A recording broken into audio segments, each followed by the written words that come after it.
Hi, good morning. Am I audible to everyone? If anyone could just confirm that.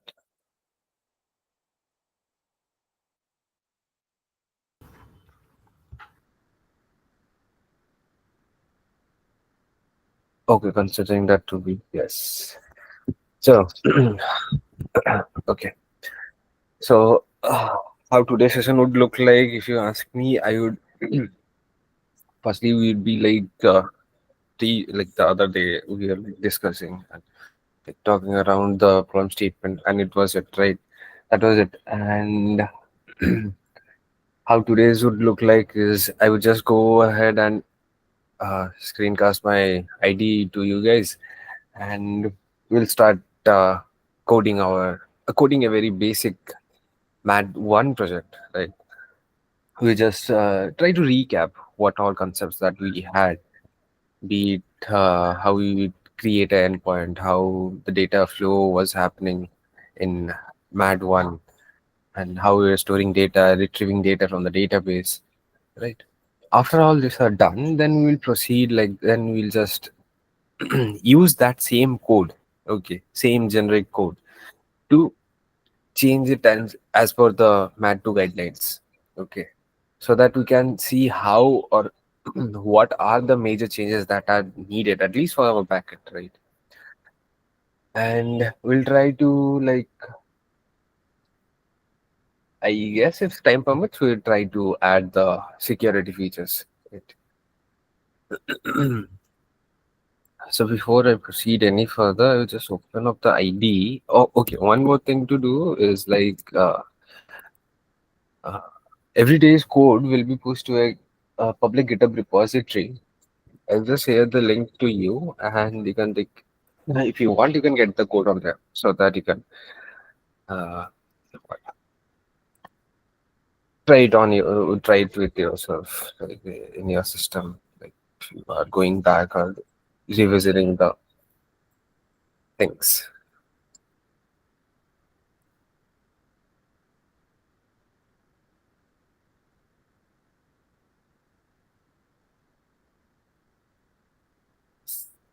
Okay. Possibly, if you could, I guess you guys could see my screen. And as the day I was also mentioning that I would be using WSL. So if you want me to tell you how to install WSL, it would be very easy. Just search for WSL, and it's a single command that you have to run in your PowerShell, right? Or if you are on Linux, Mac, it's fine. No worries to that.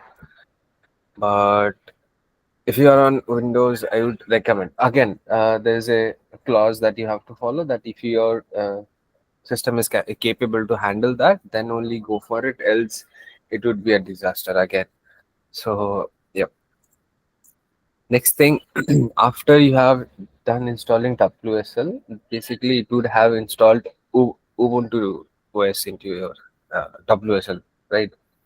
Next step would be creating the like for the first time, whenever you are done installing, it would create a user and stuff, and it's done. It's good to go. The OS has been set up within your Windows OS, right? Next thing would be, as I was recommending, go ahead and install that VS Code. Okay, in here, this is the view that you might be seeing, or a similar view that you might be seeing. Okay, next step would be connecting your VS Code. Right now, if you see, if I click on open folder, it would give me a pop-up. I don't know if you are seeing that pop-up or not, but I'm getting a pop-up, and that pop-up is basically trying to say or trying to show whatever system or whatever files that I have within my Windows portion. Okay, now I don't need that. Else, I can do one more thing. See, whatever files that you have into your Ubuntu OS that is within WSL can be accessed by Windows. Like, I do not have to start my WSL environment or anything. I can directly go ahead and get the files, right? Because it's within Windows, right? Windows has the security clearance to go ahead and get the files, right? It's not like dual boot system or something, but as like OS within OS. Okay. Now, one thing that could be done is like with that I would say that mm, way, right? You can I can just open up a folder like whatever that I keep in my WSL environment or Ubuntu environment, and I can go ahead and code it. But the problem is that if I open up the terminal, you can see this is PowerShell, right? PowerShell. Okay, but I don't need that. I need something else. That is what I want is to run that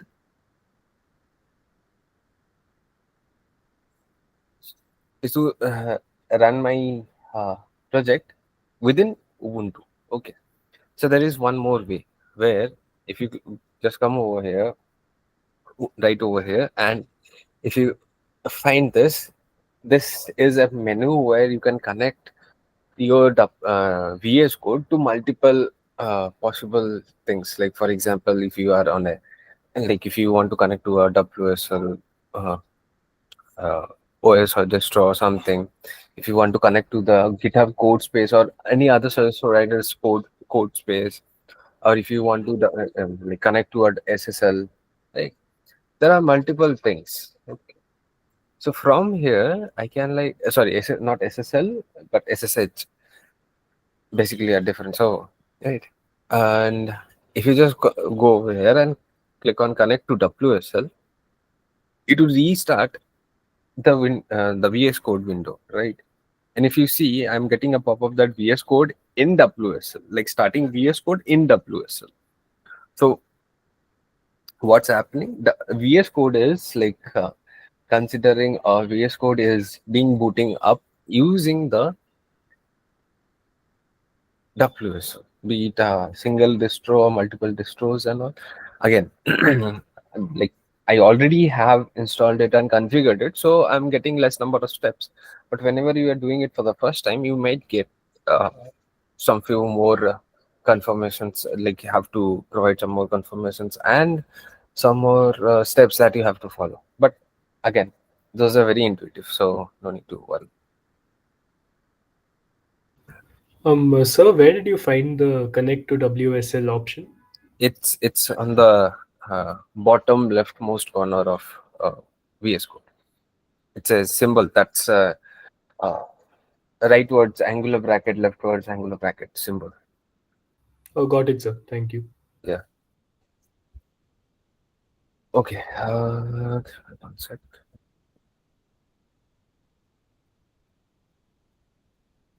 Sure. Okay. Now that we are good to go, what would be the first step? Like it's always like again, my folder like first thing is to create a folder, right? What I was going to say was like you should be aware that it's a good choice to make whenever like make it. I would say that, but like a, a different destination. Like you should be creating your total project within a directory, right? It's not like I'm creating a directory from a back end, I'm creating a directory from a front end, and I would merge those up. That's okay. That is also a valid point to do, valid option to choose from. But considering the scope of a project, and again it's a very small project, so it won't require two different directories, but it's easier to implement.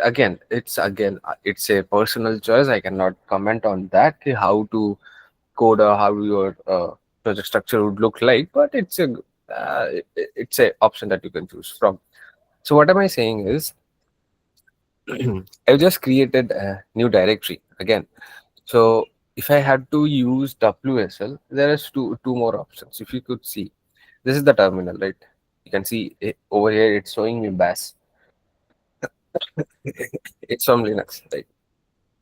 Currently, WSL is totally shifted to VS Code is totally shifted to WSL, right? It's like I can open up a PowerShell, like it's still running within my uh, Windows PC, but it has connected itself, or it is like it is giving you a different face that is being attached to WSL. Okay. So to create a directory, like again, your system command codes, I can use a terminal, or else we can use the Windows Explorer, like File Explorer, or what was the name? Yeah, File Explorer. Windows File Explorer to go ahead and use a GUI thing, like whatever that you do by yourself on your system, like you use the right, like you click on the right uh, mouse button and just go ahead and create a directory. That those things are possible for WSL too, but if we have the option, then why to do it? So what am I doing? I'm just creating a new directory. Wait, 25 September 25. Uh, what's the code? T3.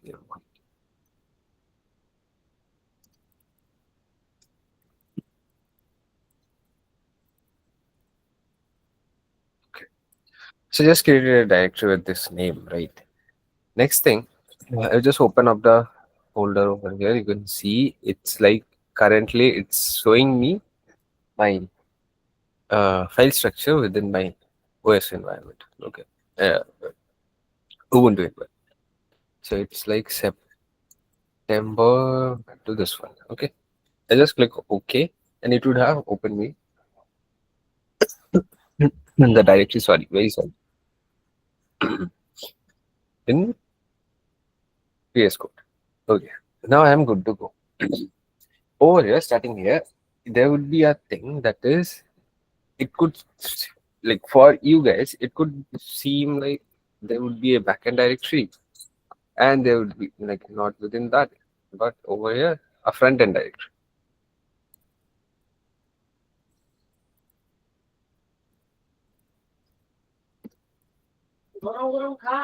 Front end directory. So there are two directories. Okay. So this is how, if you ask me, this is how I would prefer to go ahead. Right. Now the thing is that what I will be doing, like I will be coding every day, right? So just to, like I can do git version control and I would have pushed the GitHub commits and I would have asked you to like go ahead and get the versions from there. But what am I saying? For each day, like for example, today is day one. For each day, I would just create a directory, be day one directory. So whatever that I code for day one or for today will be kept in day one. I won't touch day one directory. Okay. Next step would be day two. And this way it goes. So whenever I'm coding for day one, sorry, day two, I would be just continuing from day one, but I would just copy, like create a copy for day one and I would be adding the updates over there. But adding the changes or making the changes or making changes so from there. Okay. Not on that directory. So it's like again version control, but in a simpler way. Okay. So as of now, I just delete the directories, and as I was saying, I'll create one more directory, name it as A1. In here, we just okay. Now, as I'm saying that it's a MAD1 kind of a app. Okay, my MAD1 version app. So what do I need? I need a file that is app.py. That's the first thing. Okay. Next thing, what do I need to run Flask, or at least to run this line, that is from Flask import Flask. Okay, what do I need? I need the libraries, right? As of now, I'm not getting an error over here again. Error as in uh, the ID that shows me an problem, that yeah, there's a problem, and I'm not seeing that. That is because it's like I already have the Flask library in my global environment. Okay. But I don't need that. Or I won't wish to have that. Why is that so? Because as I was saying yesterday, that it's a good choice to make to use virtual environments, right? So currently, if I had to do it or if I have to do it, what should I do is firstly, I would just locate my terminal to the correct location or to the correct directory, that is from the base directory, that is September 25, whatever. I need to go within it. I have a directory that is day one. I need to go within day one, right? So cd day one. Next step would be creating a virtual environment, that is Python uh, by by 3 minus m v and v. That's the option you're choosing from. Next step is the name for the virtual environment. I'm naming it as .v and v. Right. If you run this command, you will see. Oh, time. Yeah, right.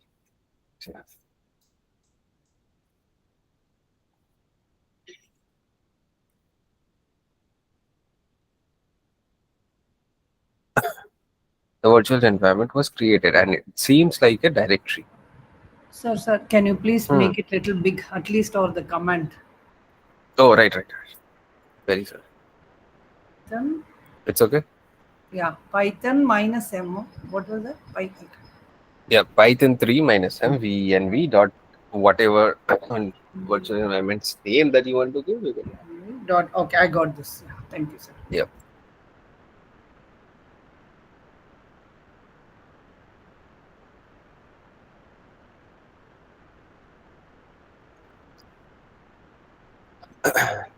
So, as of now, could anybody tell me if I am running the virtual environment or if I am on my global environment? Like I created the virtual environment. Let's if you have that idea, just tell me if I get like if I am using the virtual environment as of now, whatever that I am doing. So you have to activate it, like. Right.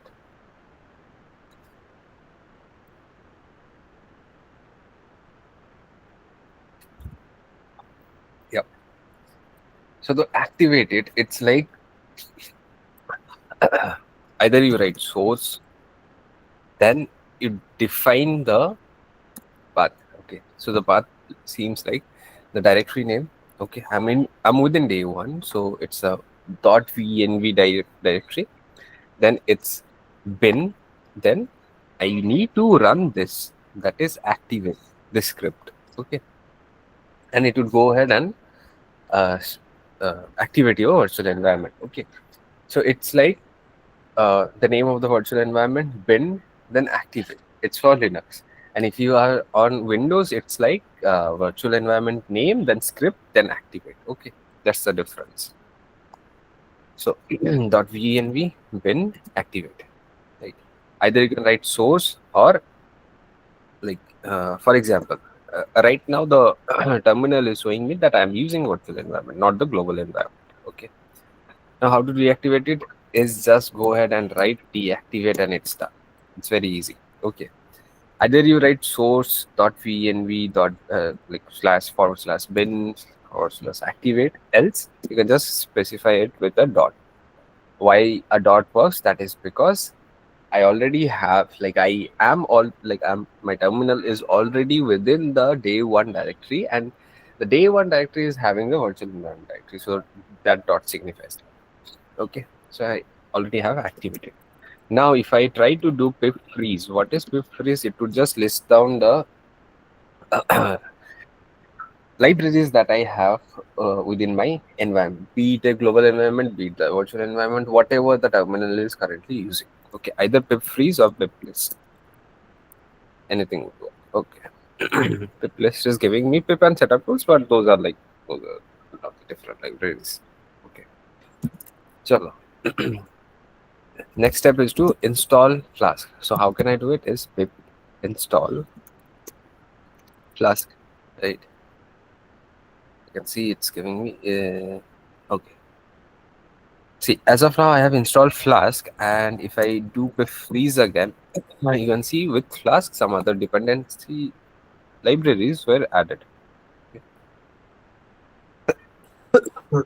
Sorry, I didn't see I was getting a pop-up. You have installed. Okay. So what the IDE is saying me, the IDE doesn't know that I am using a virtual environment from the terminal. It's thinking like I am using a global environment. So it is giving me an option that suggesting me that I should create a create a virtual environment, right? So how can I say that I already have done it, or else if you haven't done it as of now, you can just click on create and it will do the steps for you, whatever that we did. 2 or 3 steps, right? Else, how can I tell it that I already have or I am already running the virtual environment? That is from here. If you just click on here, it will just show you the Python version that I am using. And over here, you just need to enter the virtual environment path. Okay. And bin, and you just specify that over here. Either Python 3 or Python 3.10, anything. Okay. So it's being configured as now. Also, the what like the IDE is also I'm thinking, or IDE is also thinking that I have to use the virtual environment, right?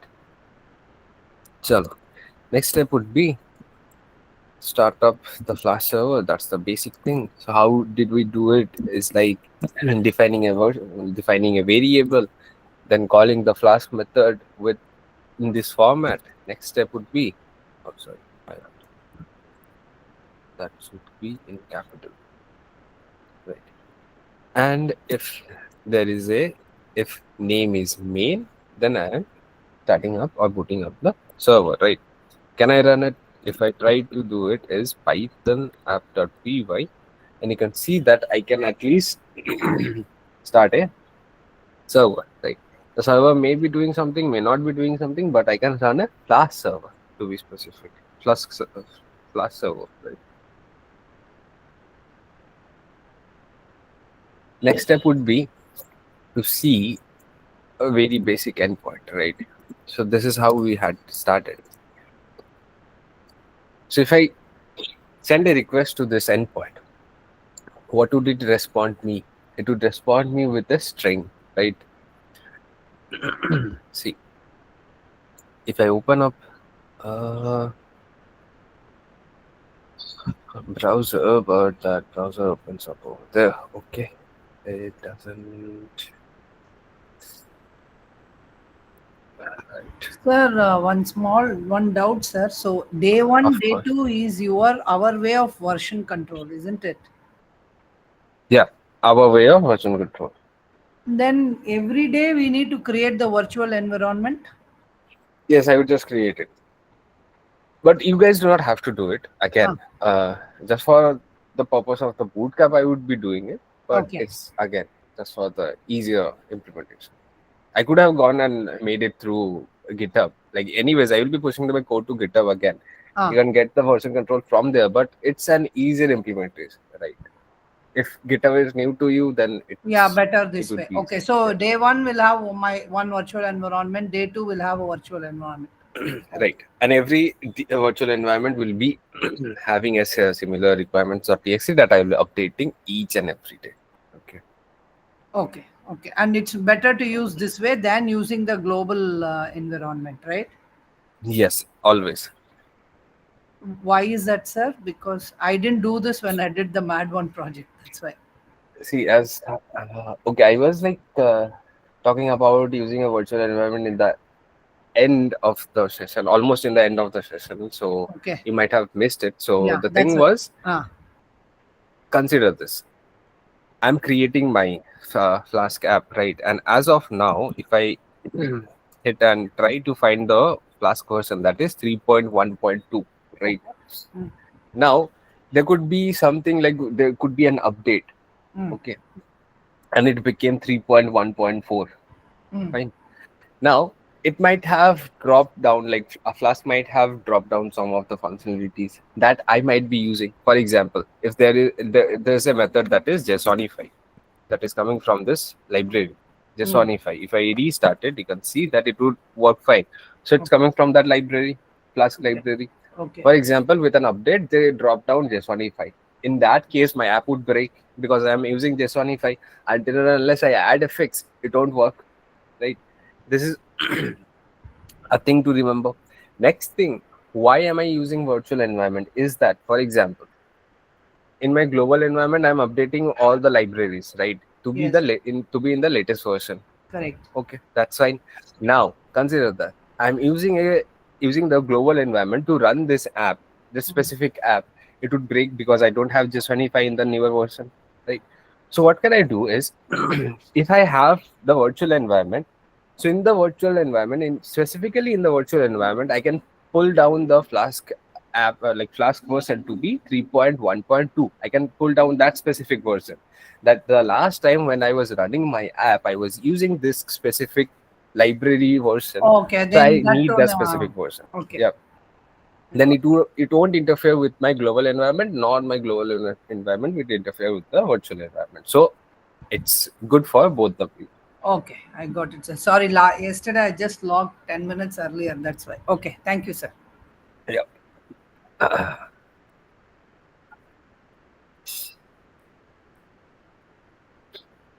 So let's see. So I was trying to open up a window from here, but okay.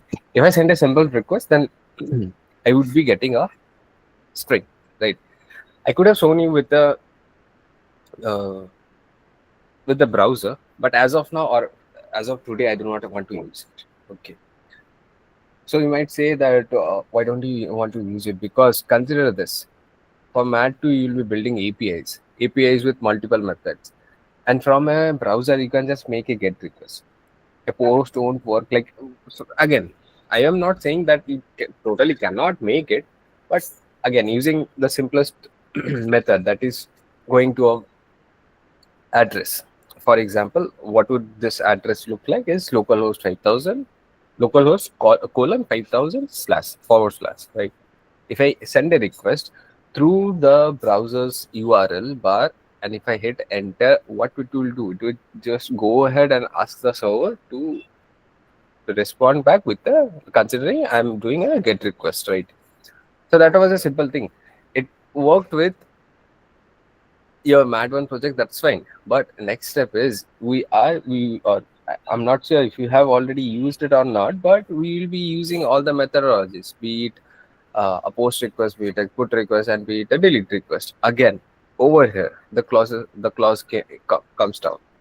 Can I use a totally or can we totally rely on the browser to test it out, or to at least go ahead and make those possibilities come to life? No, right? That is because consider this, or try to remember again from your MAD1 days.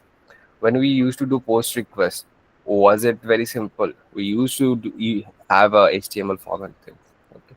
Anyways, but we'll be checking those out in few moments. But what am I trying to say is that if you see, I have something with me that is either Thunder client or a Postman.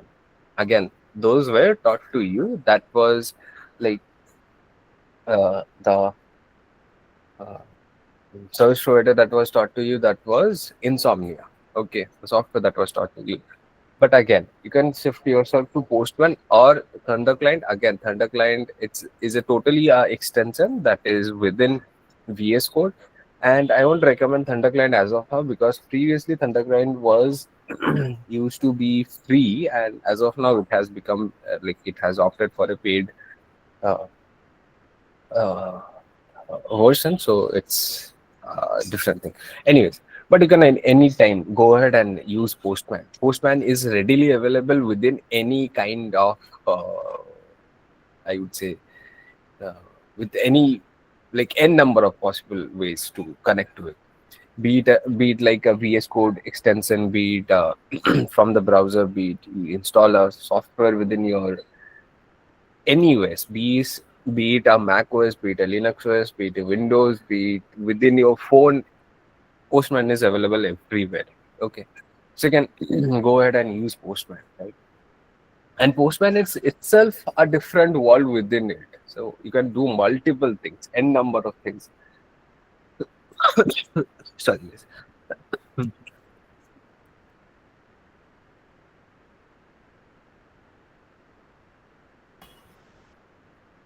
That you can do with Postman. Okay. So you can explore it too.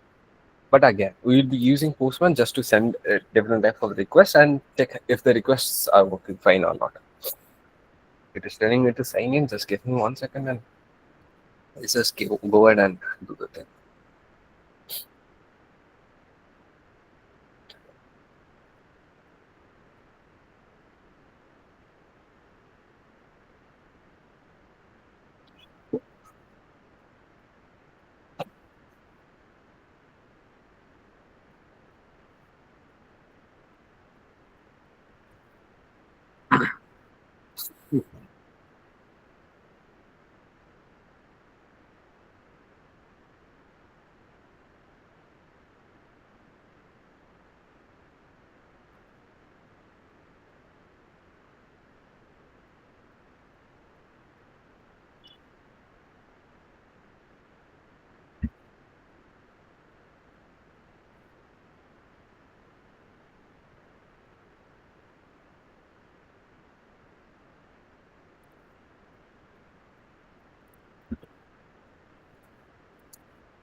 Okay, done.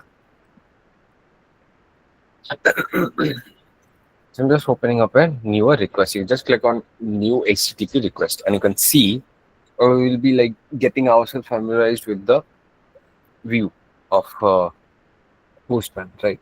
So over here, you can select multiple types of requests that you can make HTTP requests.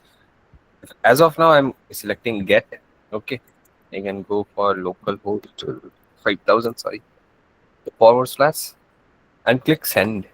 So what it would do, it had made a request to my Flask server, and the Flask server, so you can see it from the terminal that it made a request to the Flask server, and Flask server responded with what? With a string. Like if you go ahead and see it as a raw thing, then you will see it's a string, right? It's nothing, just a string. So that is working fine. So I can say that the server is working good. Okay. Next step would be what we used to do was, for example, if I want to create a app dot route, for example, index page. I just am doing index as of now.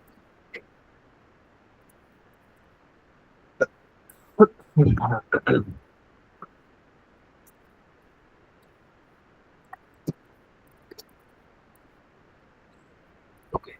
And I just want to render a template. How could I do it? Is within day one, I just create a templates directory. Right? And within that, I can create a file that is index.html. Over here, I can use a boilerplate and just say, what? H1 tag.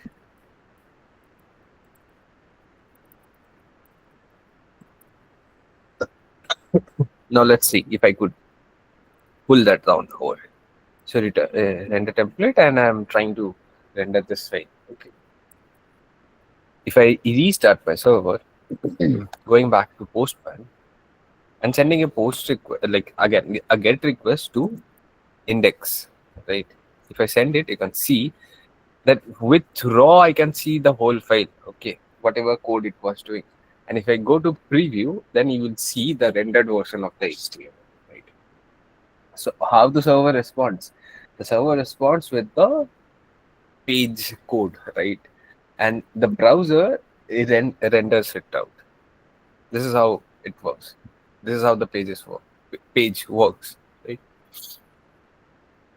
So this is I can see that it's working fine for me. Next step would be, if you ask me, I'll just go ahead and create one more page. That is at the rate app.route, and over here I can name it as page 1. Now if you ask me what it would do, let me see. New file page 1.html, or else I just copy index.html, paste it within that, rename it to page 1. Okay, reusing it, I can do it. Like I will restart my server, right? And if I send a request now to page 1, you will be seeing the same thing, right? But it is going to page 1 as of now. You can see the packet terminal. Now what I want to do is, I do not want to make the page to be dynamic, okay, totally to be dynamic. But what I want to render out a message that is coming from my backend. Okay, it depends on my backend. Let's see, how can I do it? Is let me create a variable for one.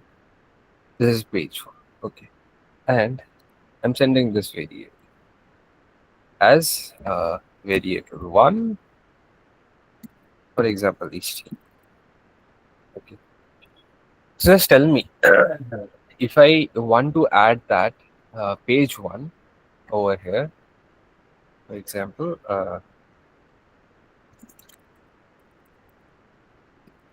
Wait, what do I have? This is page one, right? Tell me this. If I use the curly brackets right over here, what would I write? Like for VAR1 or VAR1 underscore HTML? What should I write over there? This one or this one?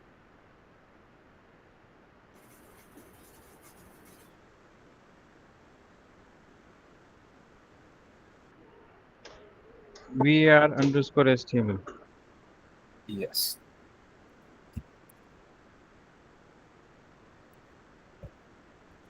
So if I save it and restart it, then if I make the request again, then you can see that it says hello bootcamp. This is page one, and this much portion is again static, and this depends on the backend, right? If I change it to something else, that would be one. Okay, server got restarted, right? And if I make a request again, that is basically refreshing the page, then you will see that yes, we can see the changes from here. So as of now, what we have seen a endpoint that is returning me a static string, then a static HTML page. Then we upgraded also to a static HTML page. Next step was a HTML page that was showing me something, some string or be it anything, but that is coming from our backend. Right. Next step, what I would want to say is something like a second variable, a use of a second variable, right? Uh, bool one that says true. Okay. Now I'm sending it back. Over here, what I want to do is, for example, if I am setting my boolean variable that is over here in line 17 to be true, then only I would showcase this. Like I won't showcase this first portion that I have selected. Rather, that what is after it, that is this page one we are making in our day one or something, that will be shown. Okay, how can I do it? Tell me. We could use that if condition. Right, the if condition.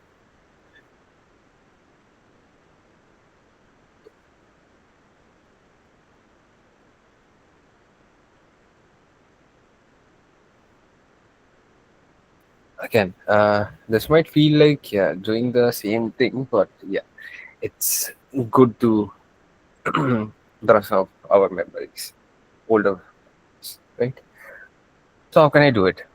Is, for example, I can use this thing that is to define the if as said by someone. If bool, if not bool one underscore HTML. Right. Acha, that not won't talk. Next step, I have to end if, right?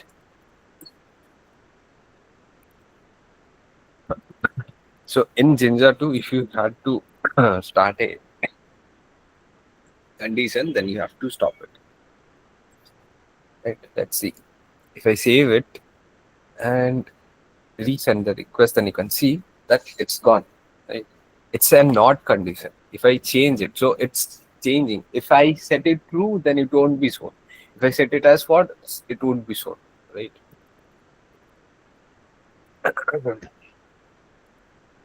See, server got restarted, and if I send a request, then you can see that yes, eventually you can see Sorry. Sorry. Next step would be a page 2, but in a similar way. This becomes as page 2, page 2, and tell me, will this work?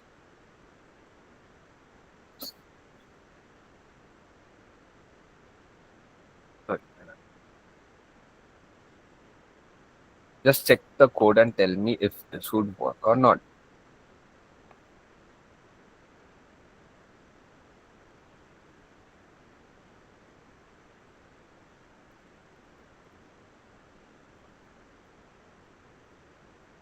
Let's see how well you guys did in your math. No, because the function name is page 1. Yes, correct. This is this is how you will be saving your life or saving yourself up in your MAD2 project. The small, minute mistakes. As of now, it's like okay, but whenever you are going for hundreds of lines of code, then it would be a disaster. Just to find a small bug. Again, debugger could help you, but few times like it also wastes itself. So it's working fine. Similar idea, right? If I send a request, then I can see hello bootcamp, and if I change it to true, sorry, save it and resend it, then I could. Oh, sorry, this is page 1. I have to change page 2. My bad. See, it's gone. It's the same thing for this one too, right? But I just want to change it to page 2 from here. Where do I have to change? From here, right? Send a request. Okay. But tell me something. How can I make this more dynamic? I know I'm totally sure that yes, it's kind of dynamic. Not as in the HTML is totally been like changed and it's the display is getting changed, but it's coming down from the backend. How the backend is rendering or rendering the template, it's following that. Okay. Now tell me, how can I more like tell me the idea to make it more dynamic? Just using this tool.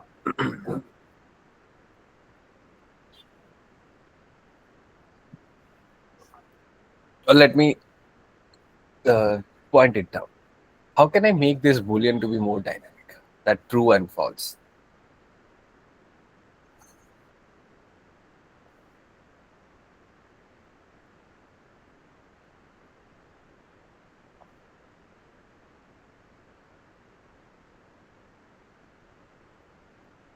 Like as of now, I can change it, right? But I have to go to my backend, manually reset it, either to true or false. Then if I render it, it will be shown, right? But what I don't want the same page 1 feature in page 2. I need something more. I need a more advanced for that. How can I do it?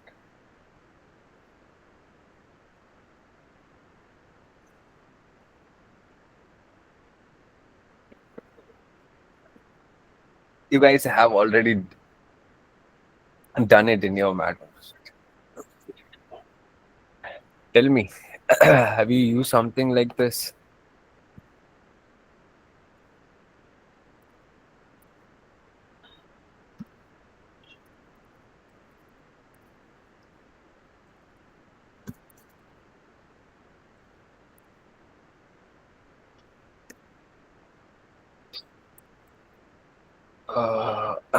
Acha, that's not.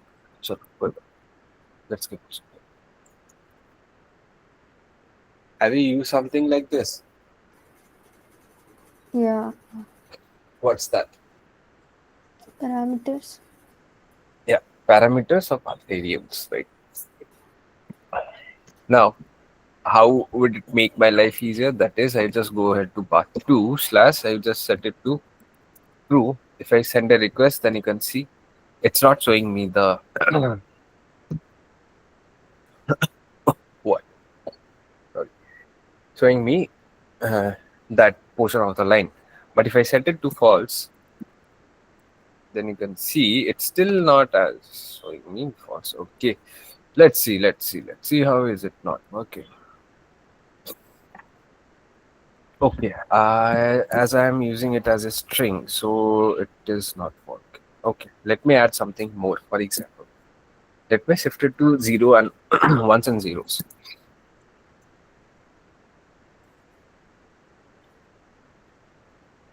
This is also a way. Okay, let me keep it simple. Equals to 1, then I set it to 2. Else,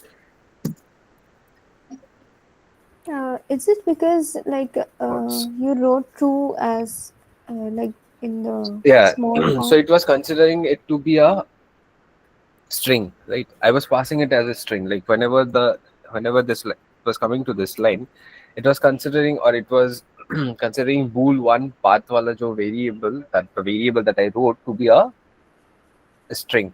So that's why it was not working. But it's like I'm just adding one more validation. This is a good way to do basically. It shouldn't be the thing that I should have passed it like clearly through that way. But yeah, chalo, let's see. Over here, instead of true and false, I'm considering 0 to be false and 1 to be true, right? If I set it to 1 and send it, I didn't restart my server. So if I send it, you can see that now it is working. Hello, Bootcamp. Okay. If I set it to 0, then you will see that it will. Okay, it still is working. Chalo, let's see.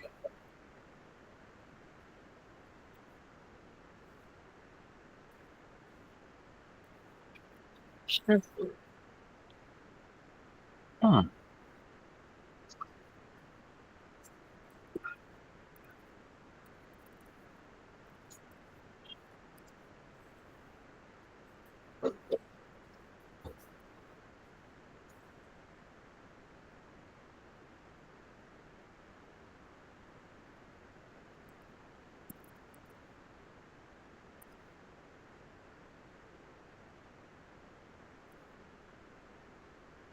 Okay. Oh, wait. Is it open? Yeah. Okay. So it's a bug from my postman. See, what is happening previously also, like whatever that I had, I didn't had that check of integer, right? But still, in the preview, it was not changing. That is because of a bug in my postman. Sorry for that. But if you check the raw, it is getting changed. So this is the only the statement, right? Not the hello bootcamp wala thing. But if I change it to 0, you can see that it is getting added. Okay, hello bootcamp is getting added. I can check it in the preview now. It would work for me. See, if I just change it, okay, hello. Okay, the preview is not getting changed, but the raw should get changed. See, for 0, it's 0, for 1. Array, few of the times it is working fine. A few times it's not working fine. But from the terminal, let's see the terminal. False, false, false, false, false. Every time it is getting me false. Once it gave me true. Okay, something in my endpoint. See, if I change it to integer, let's see.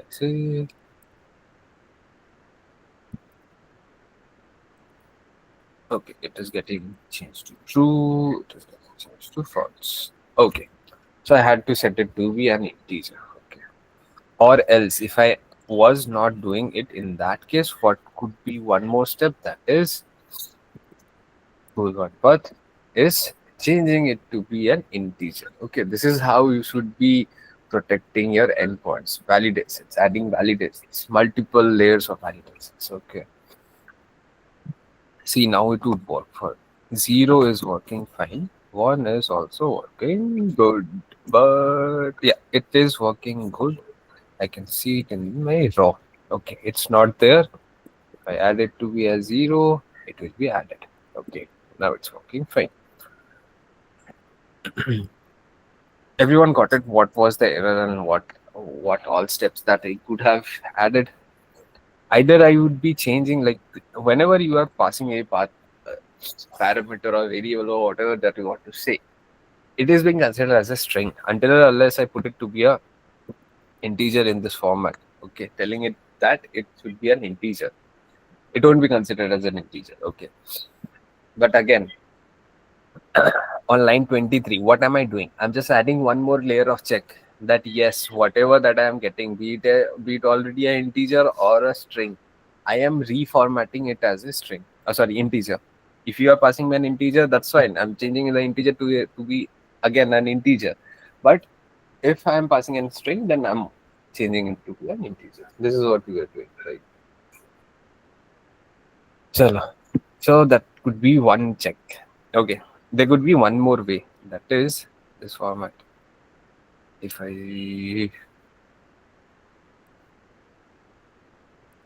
okay, let me just have a page 3 so that okay. Else I will just comment down a version of. So this is one more version. I will just keep it to be commented. For example, if I am not using that the previous option, that was the true false or sorry, yes, true false wala thing, then what could I have done is path one, like bool one dot path. It could be having capital T, capital R, small u, small e to be a true, right? That could be a valid option until and unless I do that validation. So what am I saying is, if that is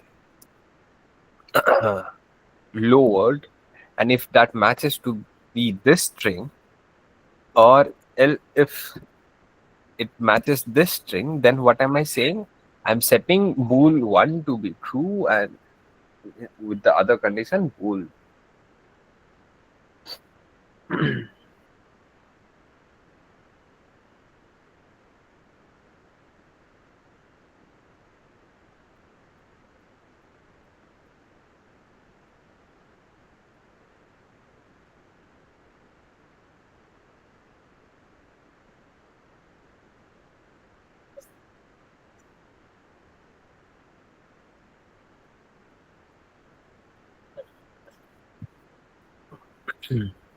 Like I'm setting it in that format, right? Getting my point, how we are doing it. Let's see how we, like, is it possible to, like, if it is working or not. I'll restart my server again, right? Go back over here. And for example, I'm setting it to be true. Again, the same thing, true. Okay, sending a request, then you can see it's not visible. If I change it to false, then you will see it would come up, right? Hello Bootcamp. But what if I want to change the L to be capital? It would still work. Okay. If I change it to TRUE, that's true, right? If I send it, you can see it's gone. So what is happening? Whenever or whatever string that I am passing through the path, right? Over here in line 35, what we are doing? Firstly, we are setting whatever string characters that you have in that string, whatever characters that you have in the string, you set it to be lowercase. Okay, you change it to be lowercase, every character. Okay, and match if it is matching with this string that I have. The same goes for false.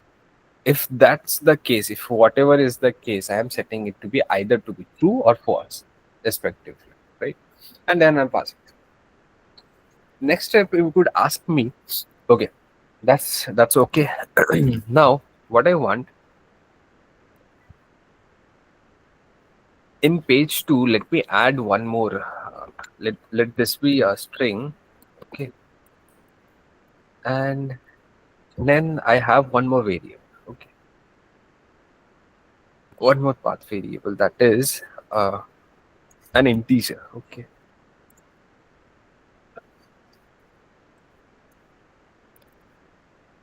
Into one path.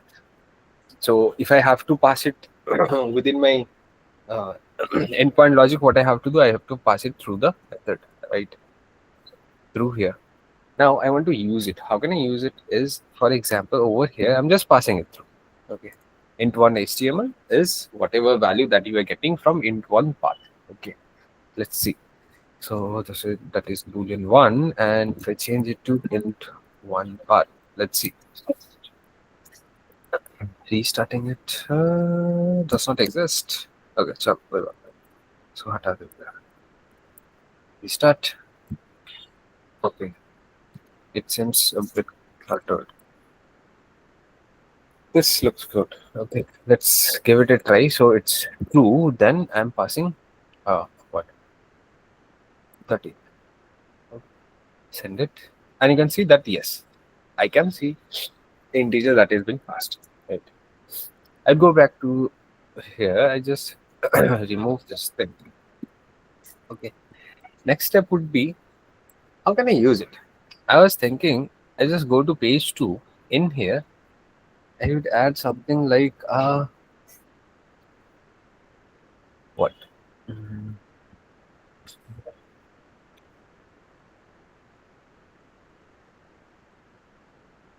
a paragraph tag.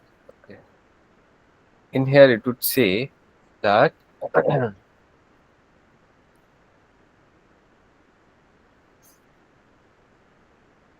okay, let's do it in this. For example, think of it in this. So basically, I'll just go ahead and clearly say it out that I want to use a for loop. Okay, how can I use a for loop? Is for I or for numbers in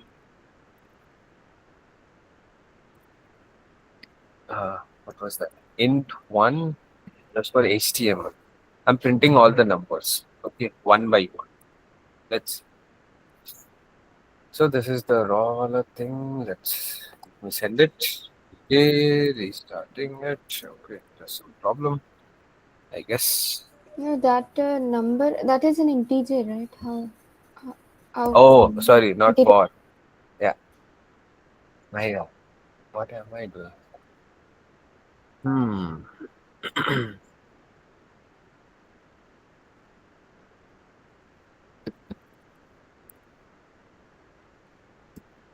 Now it would work. So it's working fine. So I can print all the numbers starting from 0 till 29. Okay, 30 things, like basically 30 p tags were added and some values to each p tag. So you can see that there are 30 p tags. Similarly, as was saying, as someone pointed it out that I made a mistake over there. That was, I was passing an integer. Okay, now what if I want to pass a list? Okay, how can I do it? Is, for example, list1 is few things that I write down over here. Apple, banana, chin. Okay, nice, good. And that was again added. So in here, what I want to do is uh, mm,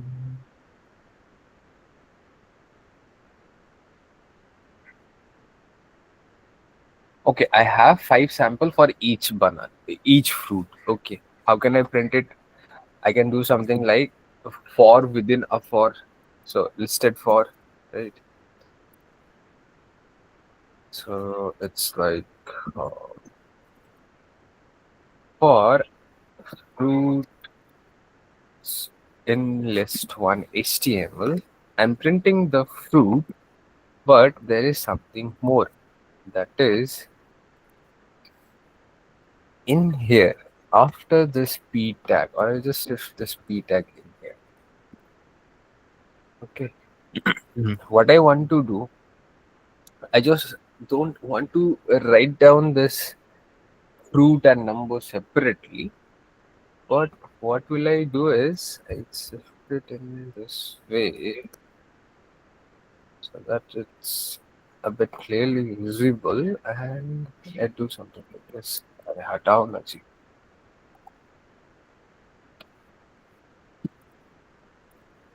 Okay, let's see. So what am I saying? If I set it to be 5 and if I do a get request, this is how it's not run. Send. If I see preview, so what you are seeing, there will be 5 instances of apple to be printed. Apple, apple, apple, banana, banana, banana, cherry, cherry, cherry. Okay. This is how we can use for loop in Jinja. Or you might have used for loop and if breaks in your MAD1. Similarly, you can use while and stuff, right? I'm not going to that. But this is how we are using path variables and all. It's fine. It's good. Now, what if I have a different way to do? Or what could be a different way to do the same thing, but in a different way? Again, I know it feels like boring and repetitive, but it would help us. Okay, so let me have the same thing, but in a different format. For example, this is page 3. Okay, page 3 setting. Page 3, and I'm not using path variables as of now, or path parameters as of now. Okay, so in that case, I don't need it. That's good. But I want to do the same thing. How can I do it? See this. I'm having 2 new files. Okay, one is page 3 underscore get dot html, and I have the same page 2 wala thing, but page 3 post. Okay, now you can tell me why did I do it, or if you are getting the idea, what am I going to implement, or what am I trying to do? Okay, if anyone could tell.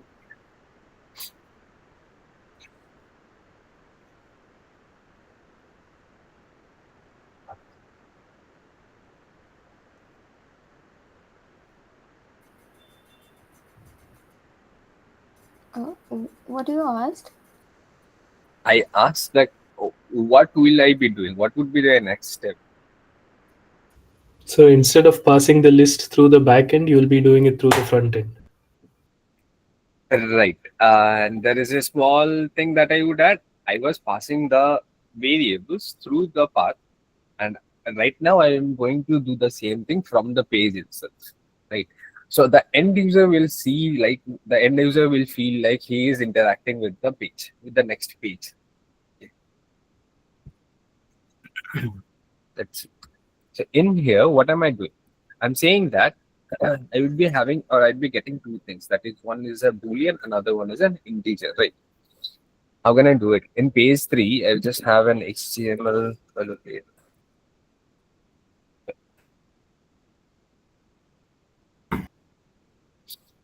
Boilerplate, and in here, what I will do, I will have a form. Okay. Achha. Tell me something.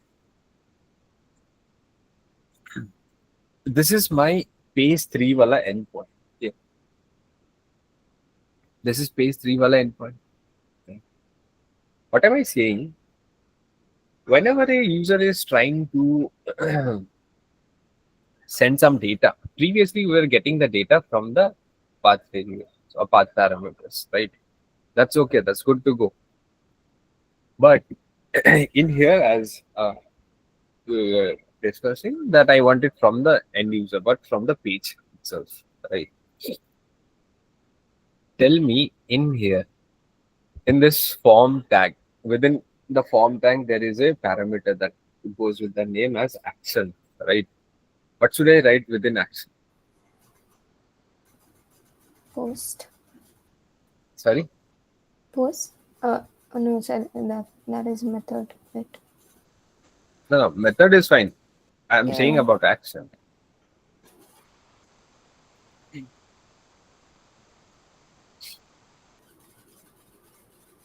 I mean, like, are you saying there should be input fields? Within action. Now, input fields No. are there. Input fields are within the form. That's fine. Over here. Yeah. But I have to write something within the action. Okay, let's see. let's do the input fields. Then we will come back to this one. Okay. So first input can be a checkbox. Okay. And the name could be what? Message.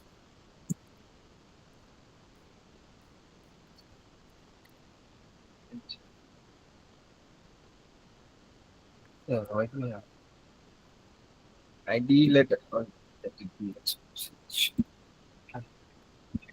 Next step could be check me to the switch from the developer.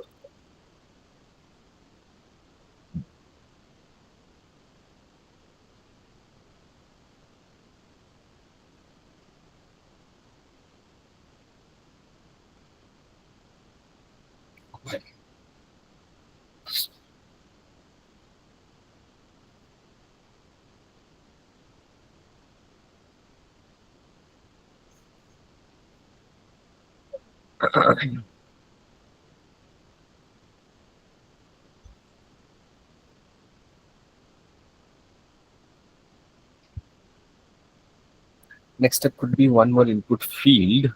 Uh, the submit button is fine, but I need one more field, that is input, and that should be a number. Number.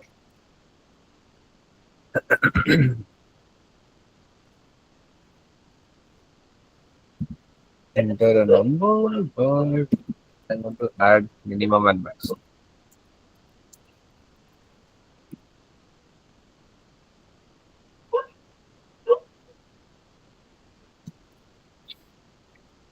And a label would look good.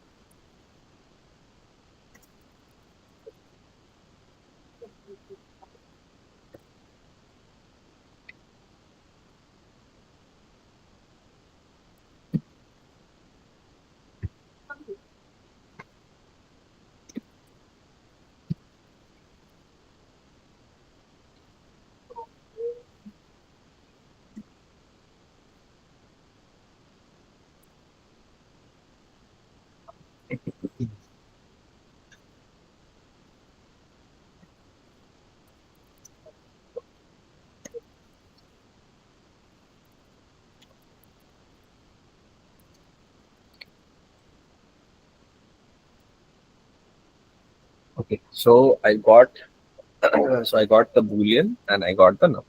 This is fine. If I try to render it, I will be seeing a form, valid form, right? Next step, I'm coming back to that action. I got the details, right? Whenever I'm changing or whenever I'm rendering, let me add something. If, what was that? Request. I need to import request, right? If request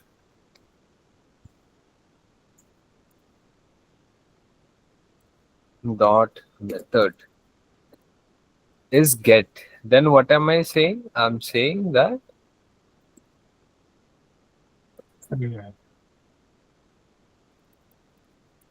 return render template page 3 get, right? Let's see if I do it.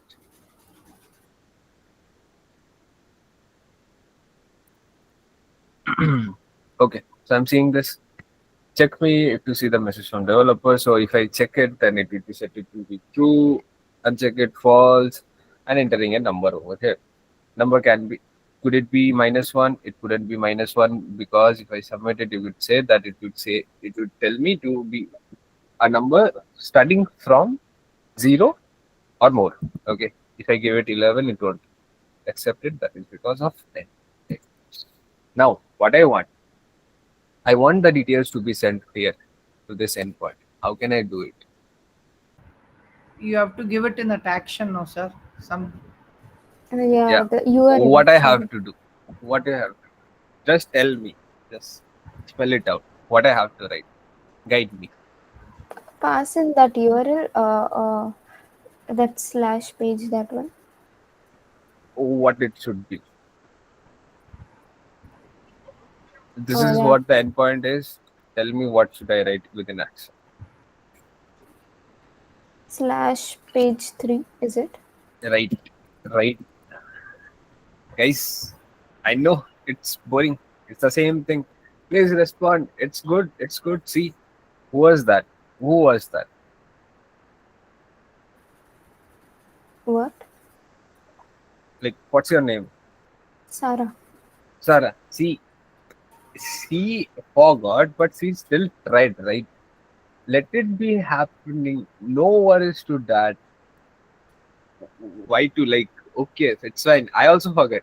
See, it was the other endpoint that I forgot that I was printing out. Like, I was trying to run a for loop within a integer. Was it possible? No, right?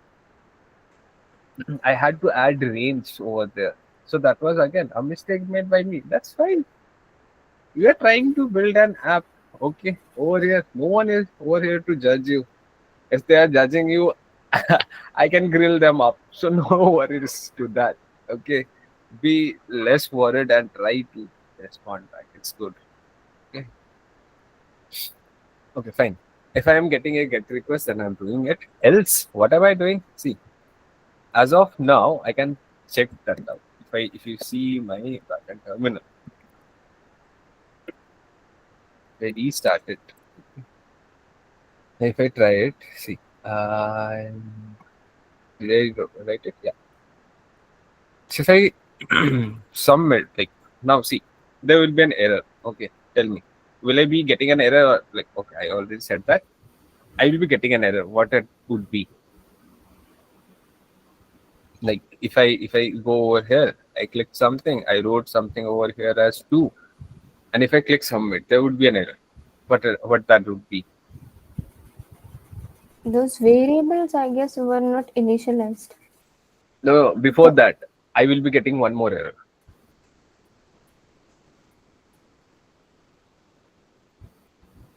See, this is the next thing for MAD1. Chalo, let's see. If I click submit, it is not doing anything. Even the terminal is not saying anything. Okay, because it's not been handled correctly, anyways. But that's fine. If you see, the form is trying to send a request back to slash page 3 within that same server, right? But the method it was using was post. Was the post method allowed over here? No, right? That is what we left. I forgot. So we are allowing both. Okay. Now, as of now, we are not handling it. But that's fine. That's fine, right? You see now, if I click something, add something over here, and submit, at least okay. I need to refresh. Sorry. My bad. I forgot that's postman. So, and the request now, and if I add something over here, and if I submit, it is giving you 403. That is because distribution is not configured to allow HTTP requests. That is fine. This is fine. Okay. Now, this is what the mistake I was looking for. Okay. It was trying to send a request, send a post request to a endpoint which is not accepting post requests, right? Now, if I add that, restart the server, and if I send the request now, at least it is okay. Why is it not configured? Huh? Oh, sorry, it's showing me still the preview. It was showing me. Okay, again, the postman bug. So 10. If I send it now, at least it is not passing through, but it is not giving me an error. As of now, post is allowed, right?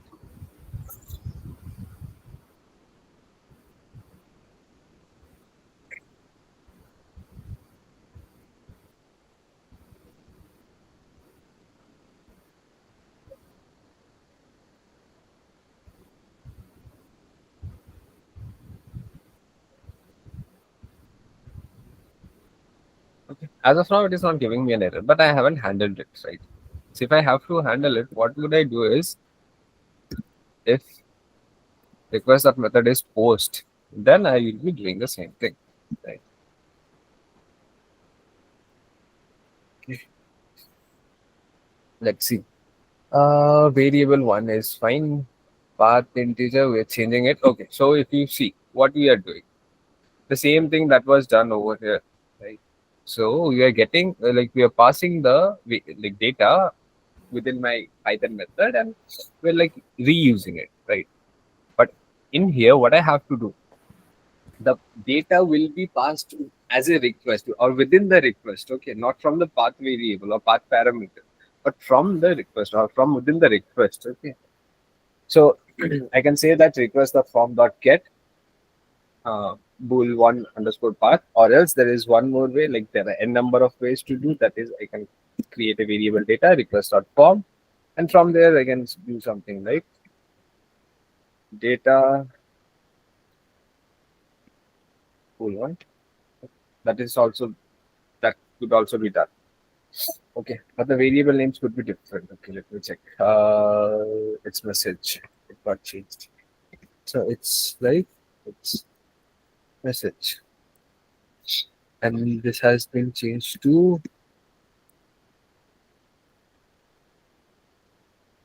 this. Okay, that works. Now let's give it a try. Now I should have restarted the server. Yep, it's working fine. If I send a get request, it is working seamlessly. Okay, it's good.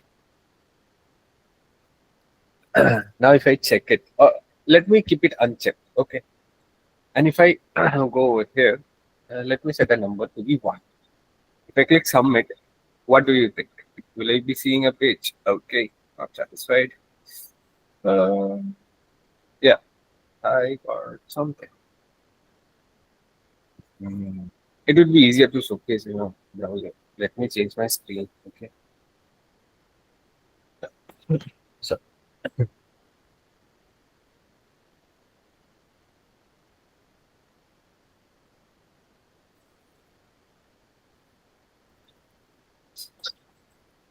looks right browser. Sorry guys. Okay, if I check it and if I change the number to 4, for example, I click submit. Okay, bool 1 refreshed before assignment. Bool 1, bool 1. Okay, there is some error. Bool.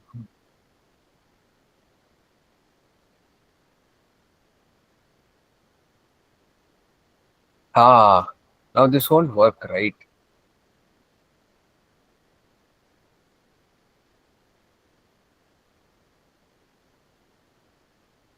That was not working. Right? Why is that so? Because I was trying, like, right now, the front end, the request is getting true and false, getting the booleans, not the string anymore. Yeah, that was what I forgot. And what was happening, it was never going in within the if statement nor or if within the elif state, right? And it was just going ahead for bool 1 over here. Bool 1 was never initialized. So that is what was happening. Now if I try it again, if I refresh it,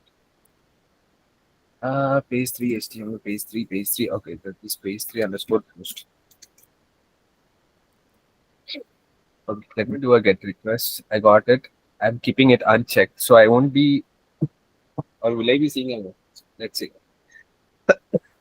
Sorry. If I say I'm setting it to be 10 and submit.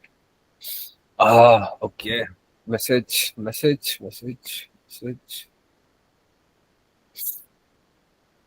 I am sending message, but why can't it be captured?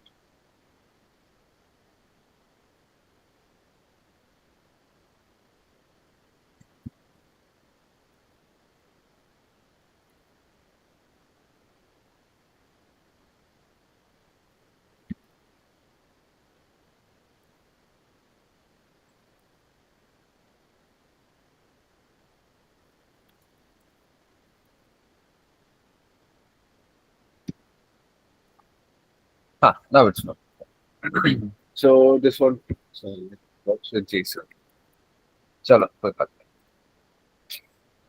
So that works with JSON if I am passing or if I am interacting with JSON. Okay, anyways, we'll be coming to that in the next thing, as a next thing. But this is the post request. Okay. As of now, I can say that this is how it would be working. It is showing me hello bootcamp because I have kept it unchecked. If I check it, then it would get changed. Let me change it to 5. Click submit, then you can see the message is gone. This is how you can make it more interactive for the user, right? Now let's okay. Can you Anything? show that page 3 post just for a second? Yeah, of course. Page No, 3. no, the HTML. Oh, the code. Yeah, Okay. sorry. Okay. Fine. And the post one, whatever that was in page 2, the same thing has been changed to page 3 post. Yeah, okay. Yeah. Sure. I guess it would be the last leg for our MAD1 wala app. And yes, am I skipping anything? Let me just.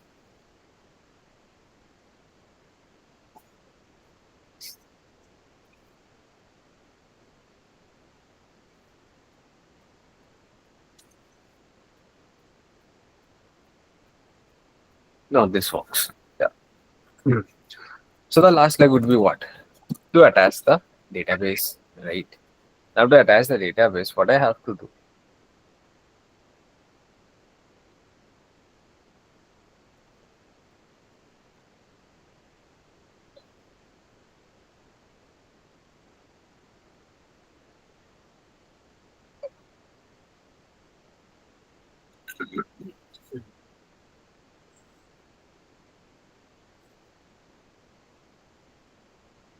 How to do it is I need that ORM, right? So what's that? So it's like pip install flask SQL alchemy, right?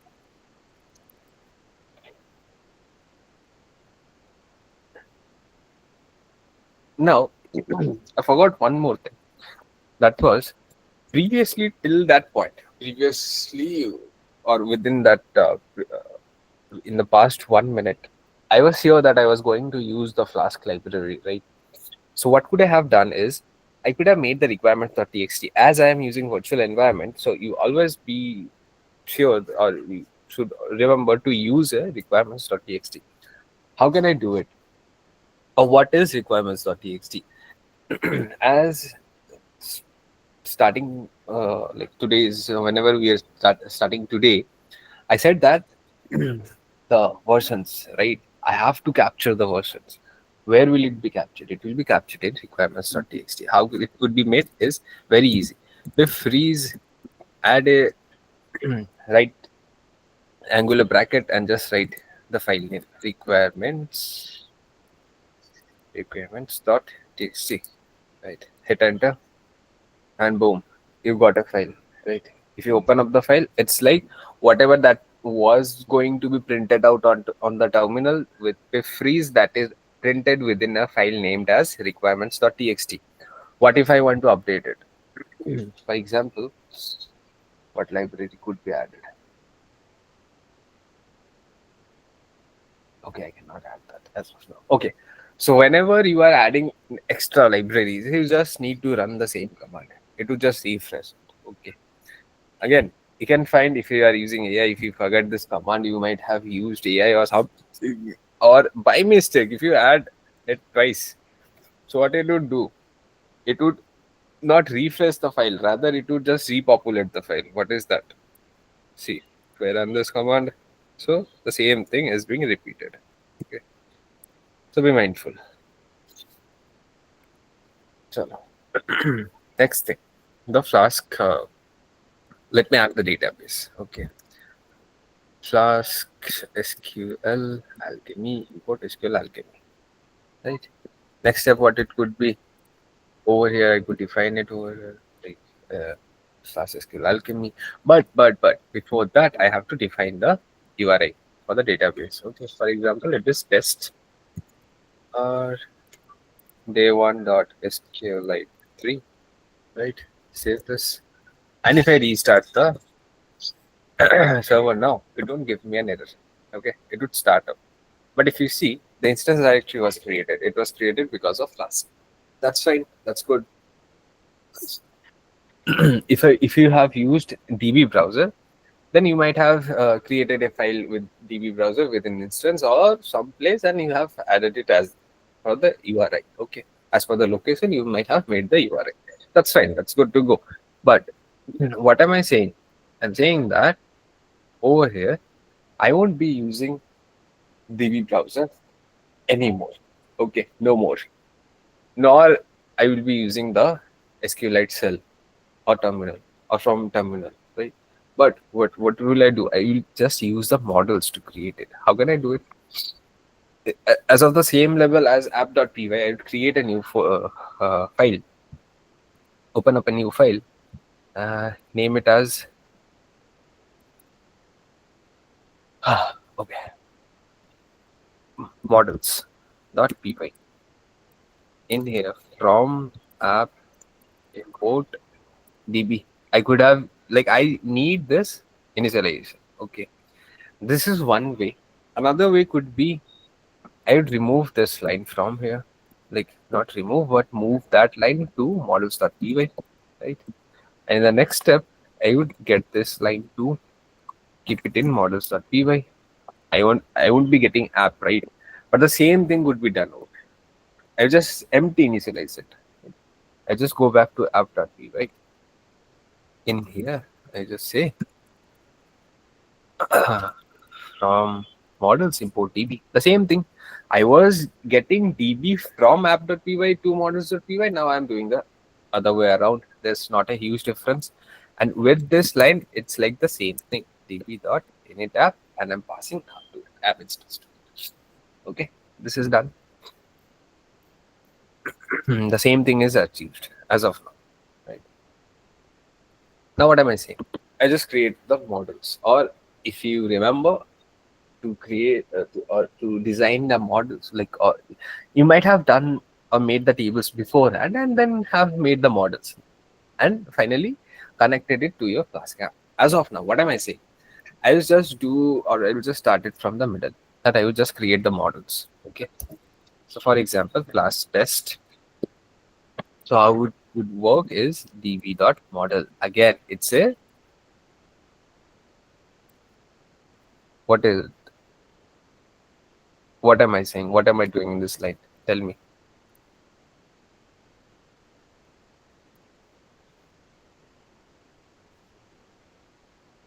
Okay, so it's an empty class. Okay, it's a normal class, and now I'm saying that it is a child class from the library. Okay, and I'm getting it as a, like, I'm making it as a child class to this parent class, that is db.model. Okay, so that I can get all the functionalities. Now I'm defining a column. Let it be a primary key. I don't want a repo class. Okay, it's fine. You can keep a repo class. That's okay. Fine. In here, what am I saying? I'm having two columns. One is ID, another one is name. Fine. Now, name is having that constraint that it should be unique, and for every commit or every row that is being added to the database, name should be there. Okay. Again, ID is auto incremented. It's a primary key, so no need to worry about that. But let me add something more. For example, I'm adding age. Okay, age cannot be nullable. Everyone should have a age. Okay, but it could not be unique, right? Like, I myself could be right now 16, and some other person could also be 16. Right? I could be 80, and some other person could also be 80. In terms of the database, not in terms of the general world, but yeah. So let's restart my file and see. As of now, I can see that it's working fine. Anything happened? Nope. Something appeared, that is PyCast. That is because I have created one more Py file, that is models.py. Previously, I had everything within my app.py, a single file. So it didn't had to make a PyCast. PyCast is auto-generated. You do not have to worry about that. But if you go through the documentation, you can find, or you can get a more deeper explanation. Right? Sure. So I got models.py. Now, I'll just add one extra line of code, and that would create me the database. Okay. If I go back to app.py over here, over someplace over here, okay, in here, what would I do? I just write two extra lines. That is, or let's start with this line, db dot create all. Okay. So what it would do? It will just use the model to create the database if the database is not present, right? If I restart it, it would give me an error. That is app context error. It is what it is thinking is that it's like it's considering itself to be working outside the scope of the Flash server. But what am I saying is, what should we specify that? Yes, it's within our system. Okay, within our server. Right. So how can I do it is with the statement app.app context, and I'll just shift it over. Restart it, and you will see something happened. The app got restarted. The server is running fine. But if you open up the instance directory, you will see the database was created.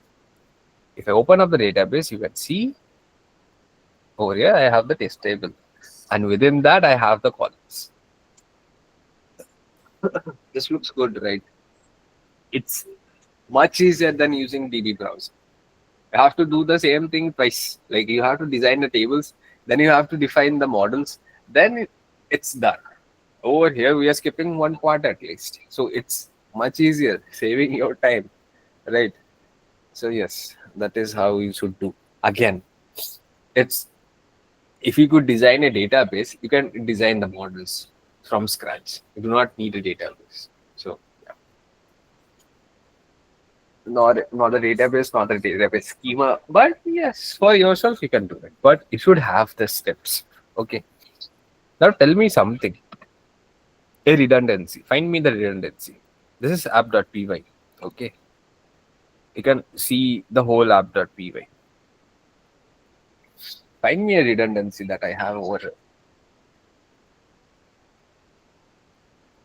Tell me. I would wait for everyone to respond. Sir, I have one doubt. So every time Yeah. you run your app.py, the database will be created, is it? That is.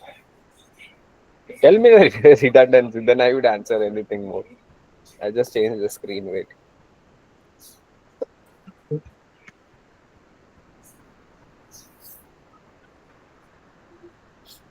Tell me the redundancy.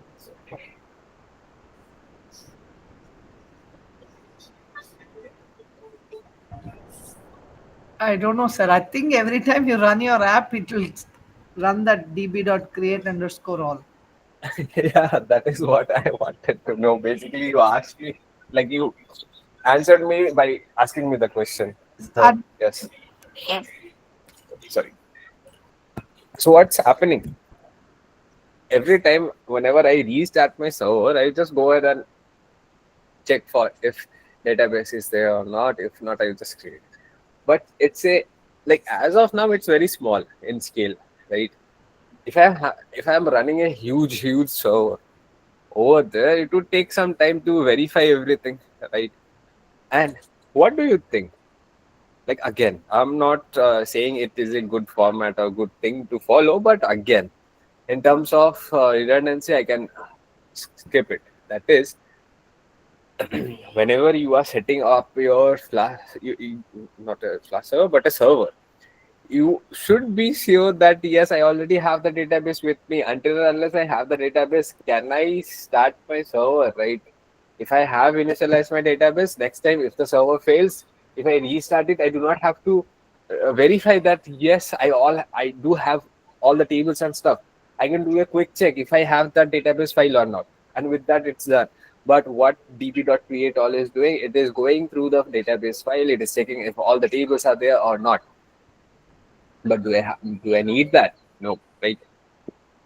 What can I do? I can create one more file, name it as db underscore init.py, and I would shift that thing over here. Those two lines.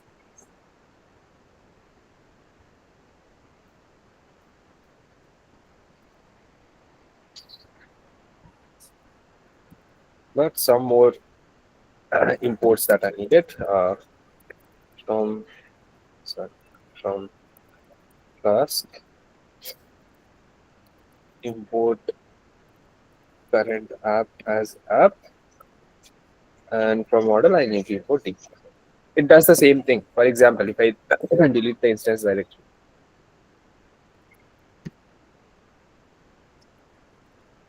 and what should I do now?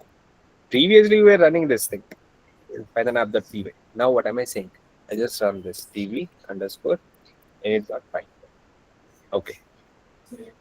Some error. Okay, that's good. That's good. Let's see. I got an error. Let's see if we could fix it. It's been fixed, right? So you can open up the instance directory and you can see the file is there, right? The same thing has been achieved. Chalo, that's nice. Let's not utilize any more time for that, but we can cover those like whatever that is left in our MAD2 version. Again, whatever that I am coding, it's like we are progressing with our bootcamp. Don't think like we have already spent 1 hour for 40 minutes just to waste. Nope, not at all.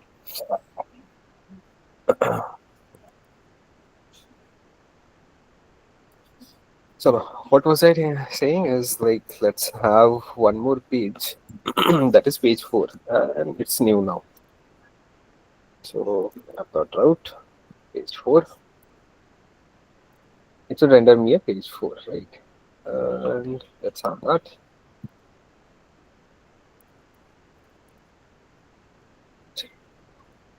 Now what am I saying is if the request method is get, then I'm doing it. Okay. Sorry.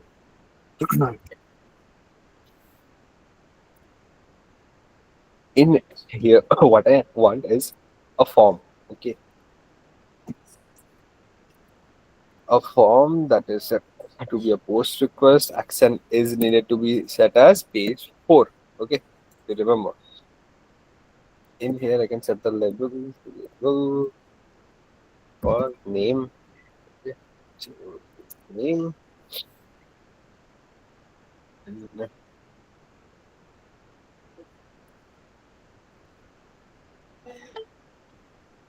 Okay.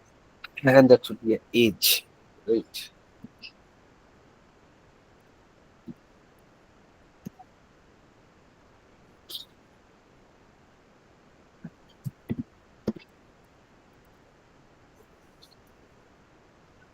As a minimum, we are setting as to be 1. And as of now, as per the current pollution, people might die by inability. So let's keep it that. So that's a condition. Tell me something more. Is it valid?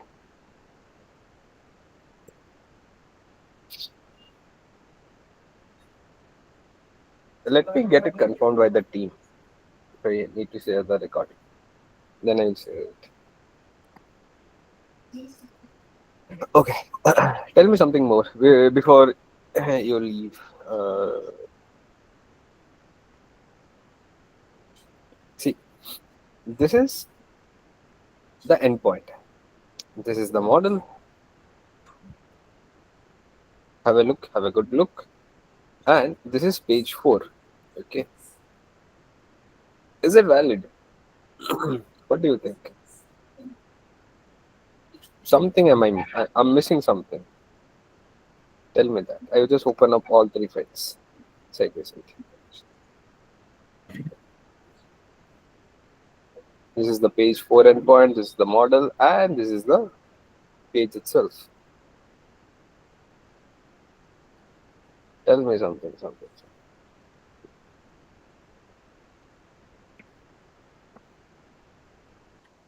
I think page is not bind with the model. No, the binding and all is in a later part.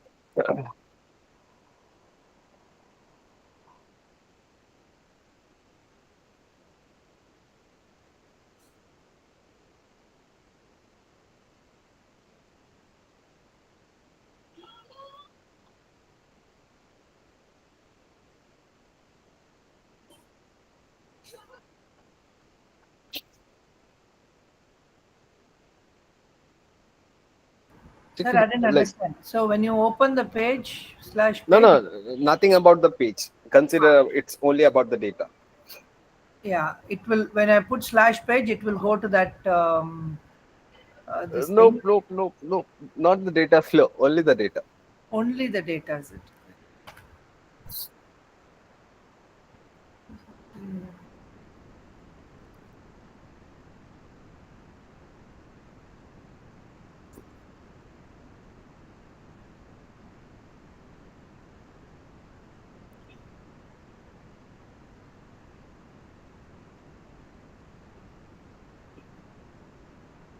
Is that perfect? Hi, Shira. If you could add some idea to it, like if you are here. Shira, what was it? Sorry, my bad. Wrong pronunciation.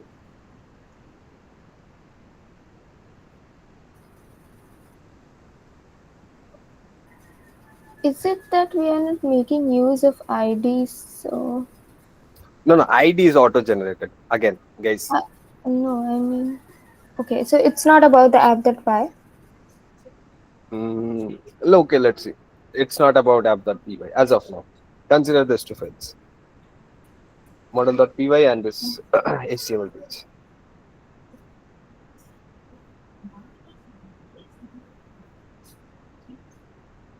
Okay, let me just point it out more exactly. Just look for line 7, like for models.py, line 7 till line 9, and in the HTML file from 12 till 16. I missed something. A very basic thing is just one word to be added twice in HTML.py. It's a number. Nope, nope, nope, nope.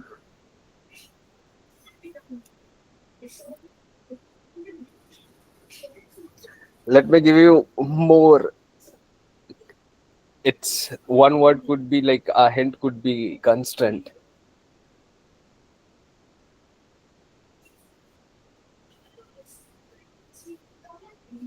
Chalo, let's make the session more interactive. Tell me or else I won't proceed any further. Use AI, use whatever that you want to use. Use Gemini lens, whatever that you want to use. But tell me, there is something.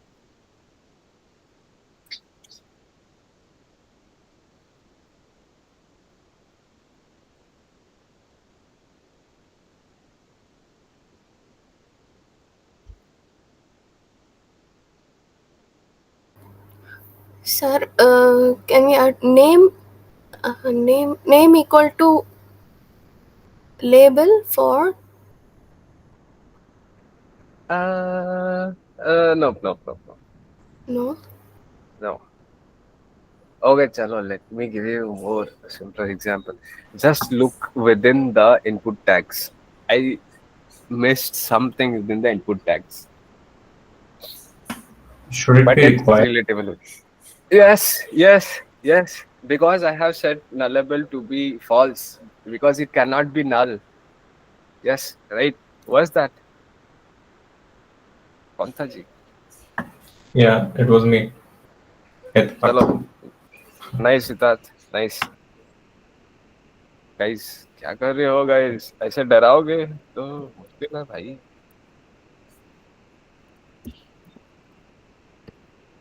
required could you send it like that I can add a check within the backend see these are the things that you would be required to add it to your app because still your MAD1 project no it's fine it's very liberal right so even liberal in terms of your like whenever you are creating your project you will be seeing that problems or errors that are popping out but whenever you are going for that MAD2 you have two different segments to stitch it's literally two different portions like what you are seeing on my screen is like a similar idea it will be totally be separated out and you have to tie them up within that is where the most error comes and the bugs appears It literally are the cockroaches and mosquitoes that will kill you.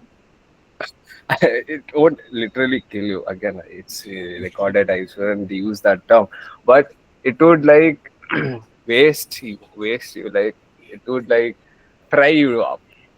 You will be like frustrated. What the f is happening? And it's the smallest thing, smallest validations that you should add. Chalo. This is what you have to do. Like, see, what I was going to say was, in my backend side, whenever I was doing it in the endpoint, I could have added that. Okay, if I am getting the name or not, if I am getting the age or not. If not, then I would be popping up and or giving out a message that yes, I need that. That's fine. That's fine. But you should add validation in the front end too, because the end goal is to stress your server less. Okay, for example, if you could handle it, like whatever that I did is a required, right? It's a very simple thing. Why am I adding a minimum and maximum? Could the age be 0? Could the age be negative? Could the age be 150? Could the age be 101? Yeah, the age could be 101. Could the age could be 111? No, right? Those are the validations that I do not want my server to handle. But in the extreme cases, okay, I will make my server to be capable to handle that. But what do I want? I want the user side to be handling the steps.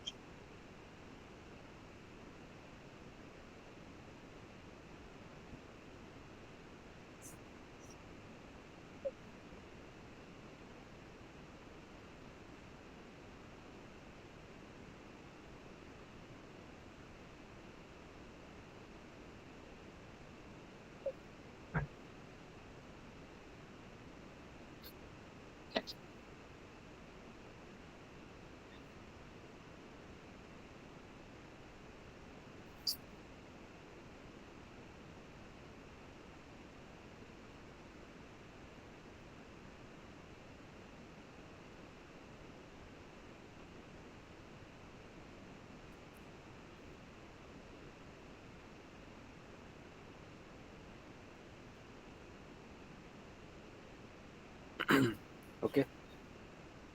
So what's the plus point? What did I say? Just repeat it. Anybody, if you got it.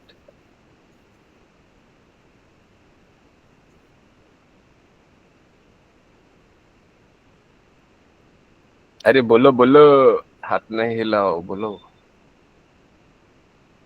क्या मैं बोल रहा था? What was I saying?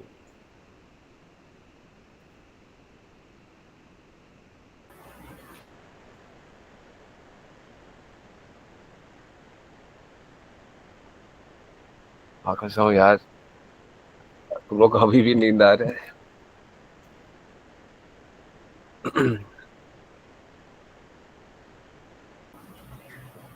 It's like with these little checks, you don't want to add pressure to your server. Yes, yes. The user side is capable to handle the smaller validation and checks. I would add it twice in my backend too for extreme cases. But in the first run or in the first go, I should add that check in the end side, like your user side. Chalo. So the next step would be what? I'd be expecting a post request. If request not method is post, then what would I do? I would need two things. One is a name. That is the same way we just copy it from here. Okay. Paste. It is name and the same way this is age. Right? One validation. One more. Sorry guys. Thing that could be added is an integer. Age could be only be an integer. It cannot be a float, it cannot be a string or anything. But I want to save it as a string. Sorry, integer. Right. Is the validation made? What do you think? I can add it in this way, for example. This is not valid, but yes, this is possible. Right. Sorry. It could not be null, but it could be null, right? In here, I can set the age to be 0. Some kind of a validation. If everything is passing through, at least my database won't say that yes, you didn't pass anything or you pass invalid thing. At least this is valid. None is valid, but again, it won't be valid for every time because it's unique, right? So what can I do is I can change it to what? Change it to this invalid underscore name, and I can pass it over here invalid. किधर गया? Invalid name, and that name could be made every time. That is invalid name, and I can add something like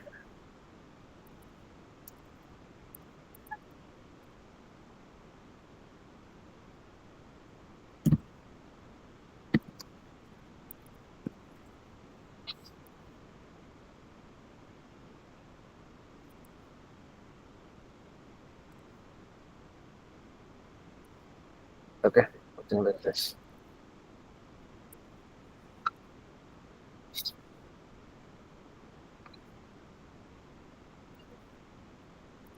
So what it would do? It would every time it would make a new thing. So the unique attribute would also not be disrespected, right? Else, even before that, I want to add two more validations. That is, if not request or not request dot age, then I would say this: please provide both age and name.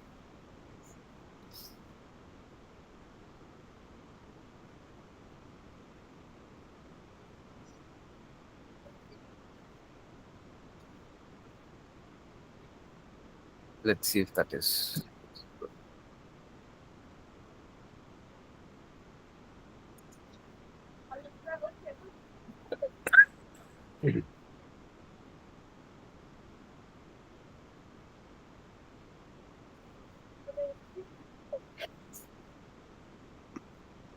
Sure. Let's see. Acha, I have to save it, right? For saving it, what would I do? From models, not only have to import the DB variable, but the test table too, basically the test class, right? In here, what I have to do is new user is test name, then I have to add it or stage it, and then I have to save the changes. Then I could say that this user was added successfully. Else, I would do one more thing, that is redirect to page 4 for the next. Okay.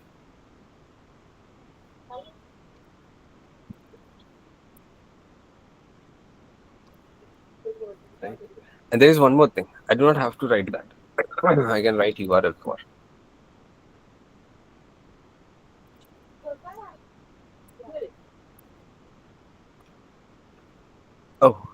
Oh, yeah. Sorry, the placement was wrong. This page 4 is this method name. Okay, the method name could be anything.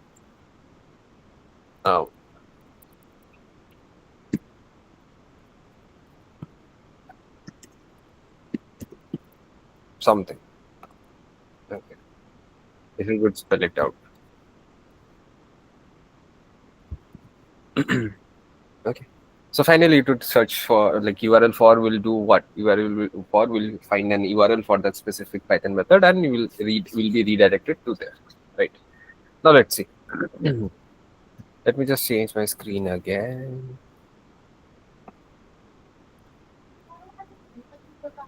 Okay, so that's page 4, and it won't come up because the server is not running.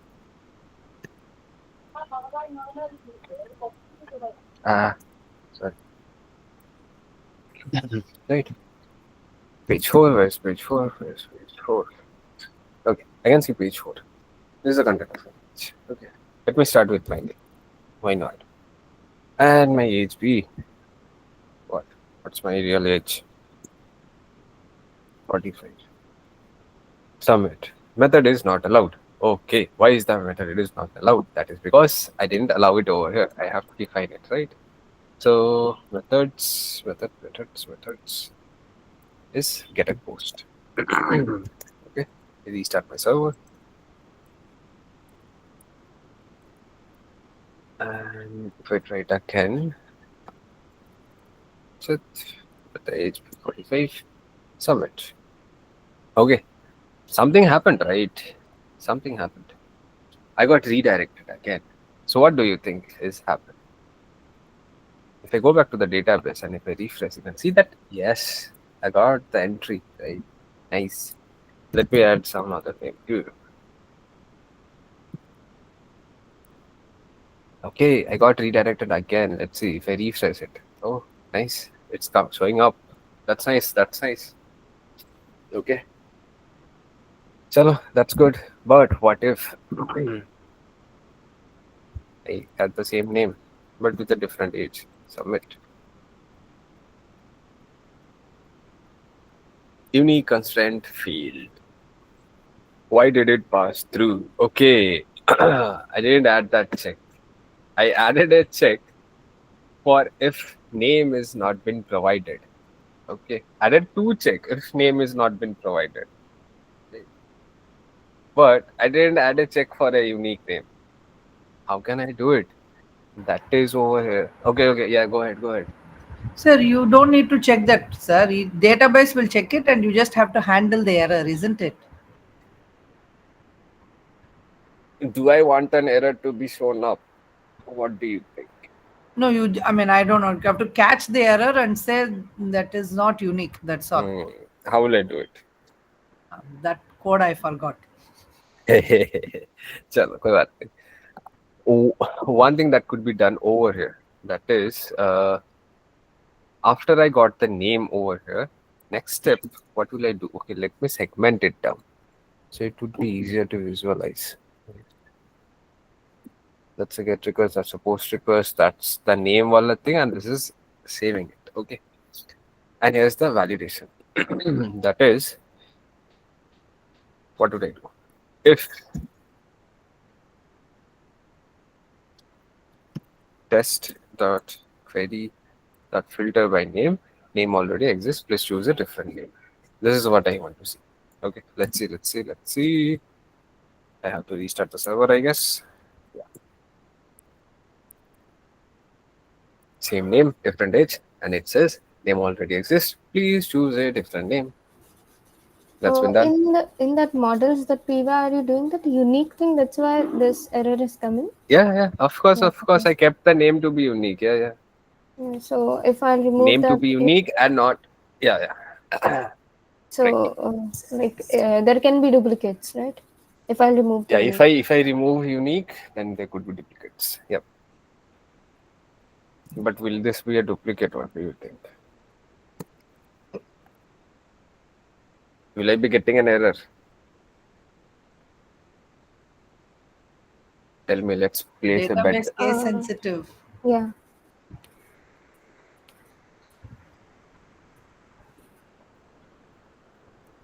Correct. Who was that?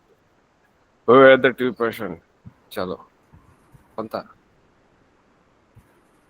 Yeah. Nice. Chalo. That's been handled. Now, what if I'm not passing a name? What error could I be getting? Okay, I'm passing an age of 99. Submit. Okay.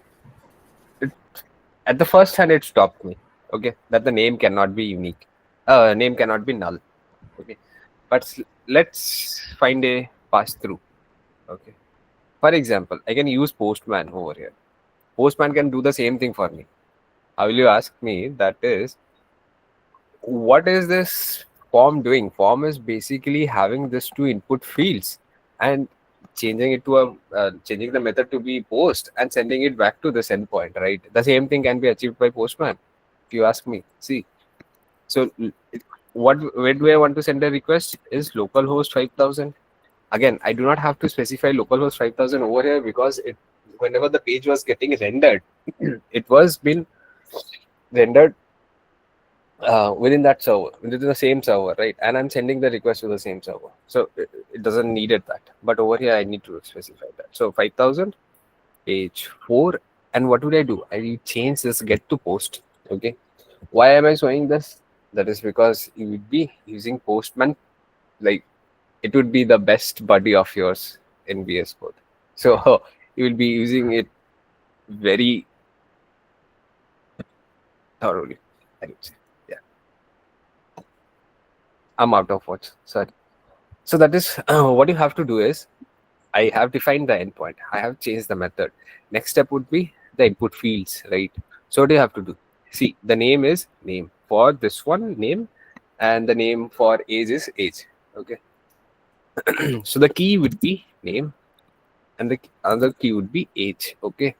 Now you can change it over here like that. Yeah, set the value to be okay. It is showing me text because it is passing me text, right? As of now. But that's valid. That's not an issue. Okay, I've changed it to 42, right? And keep the name to be empty. Okay, and if I send a request, now I can pass it through. Like the front end is not handling anything, so Postman is not doing a check over here. Sorry. If I send a request, you can see now the front end check was skipped or bypassed, right? So it was caught in the backend. This is what I was saying. At least the backend got me. Please provide both name and age. Right? What if, like, this cannot be passed, but what if this is also been passed? Okay, one sec. Oh.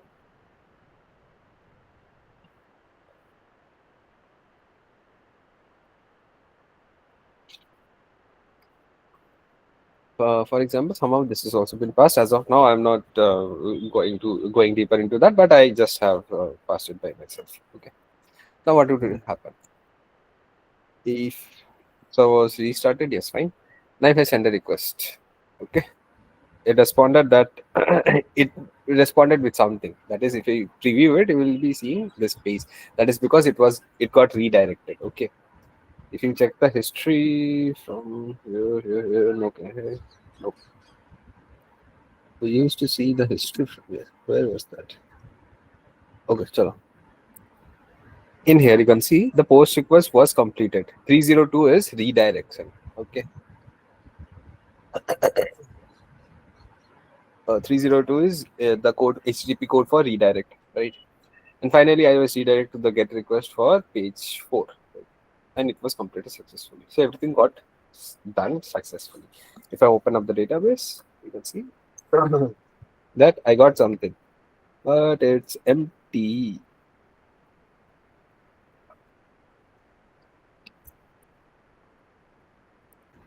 Sir, how did it name get empty? You removed that in the model, is it? That it is.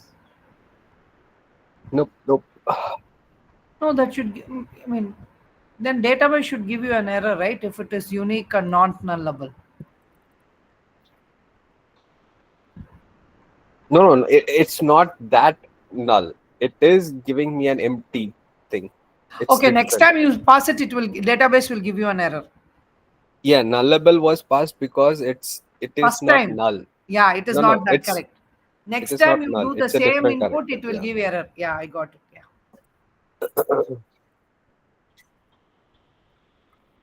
Okay. Why is this empty?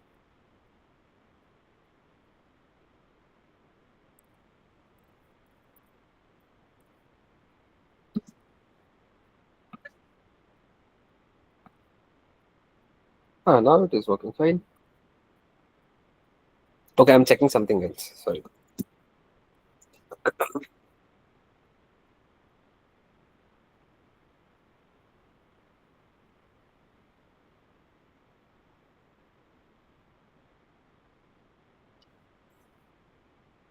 Okay, so it could be something from there.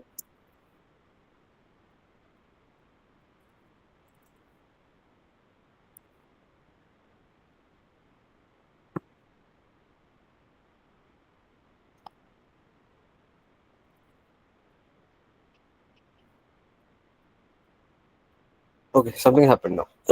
Now it is working fine. Previous, like this is what I expect. Like if all the validations have been passed, so what is happening? The database won't break, right?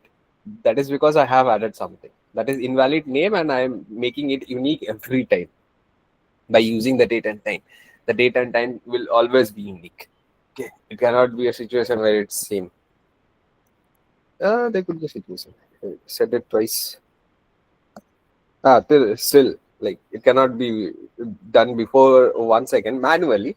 But if I run a script or something, then it could be done. Again, I can add milliseconds and nanoseconds and whatnot. So every time it will be unique, right? चलो इतना भी deep में नहीं जाने का. So this is how I can do a post, and I can do one more thing.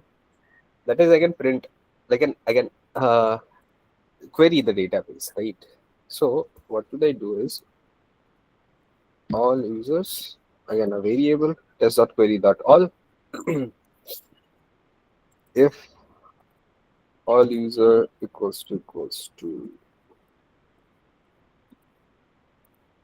empty, then what am I saying? Then I'm setting a message.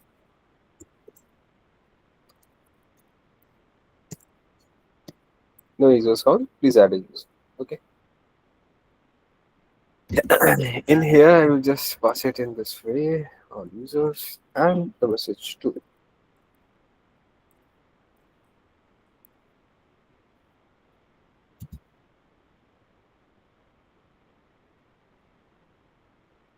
Let's not do this. Let's keep it simple. Okay. Message. Sure. So what am I doing? I just go back to page 4, and in here, I would do something like a if statement.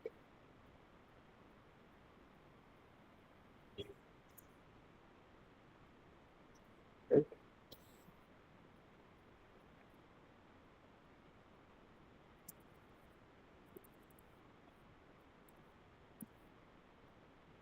Right.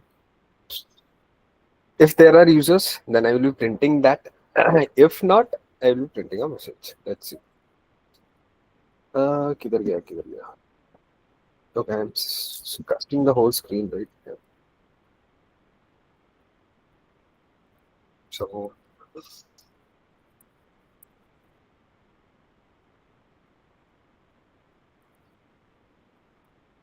okay. Okay. Accept it.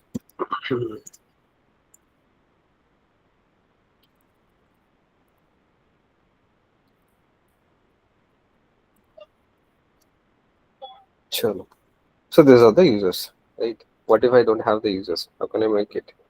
I just delete the database, and the app won't fail unless I recreate. Okay, so it's empty. Restarting the server. Refresh. That's it. The user found. Please add a user.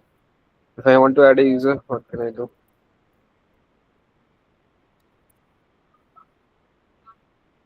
Okay, right. So this is how our MAD1 would look like. As of now, it's like 12:15. So if you want, I can continue for next 15 minutes to showcase JSON. Else, we will continue tomorrow with our packet.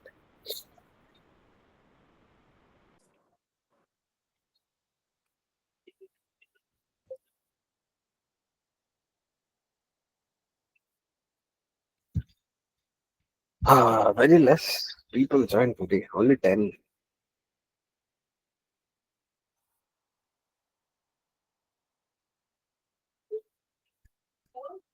That's bad. चलो बोलो बोलो क्या करना है continue करना है for next 15 minutes or next 14 minutes or what would I do? So then we can add a pause over here. Like we have progressed a lot. Like it would be like next 15-20 minutes. I would just create this down into MAD2 version, and we are done. Else tomorrow, if you want, we can continue tomorrow. We'll just make the APIs and then cover the rest of the portions.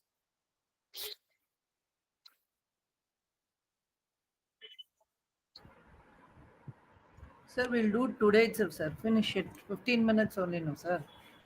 The 15 minutes is there, but MAD2 won't be finished. Like MAD2 backend won't be finished. Anyways, I need one more day.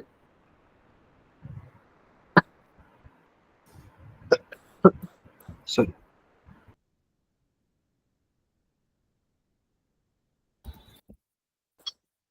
Let's do a fair election, like the Election Commission of India. People voting for tomorrow, please raise your hands.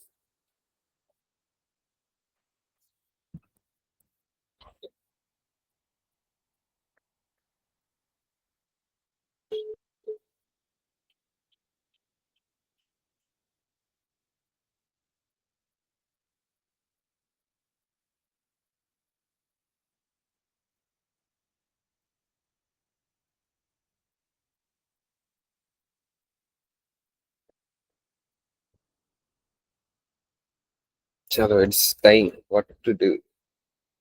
What to do? What not to do?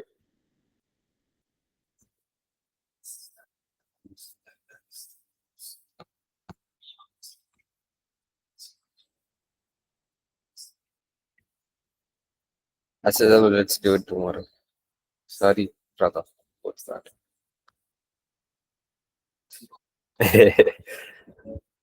Chalo, chalo, ठीक, okay. So we are doing it tomorrow, and before I proceed any further, I will just showcase one more thing.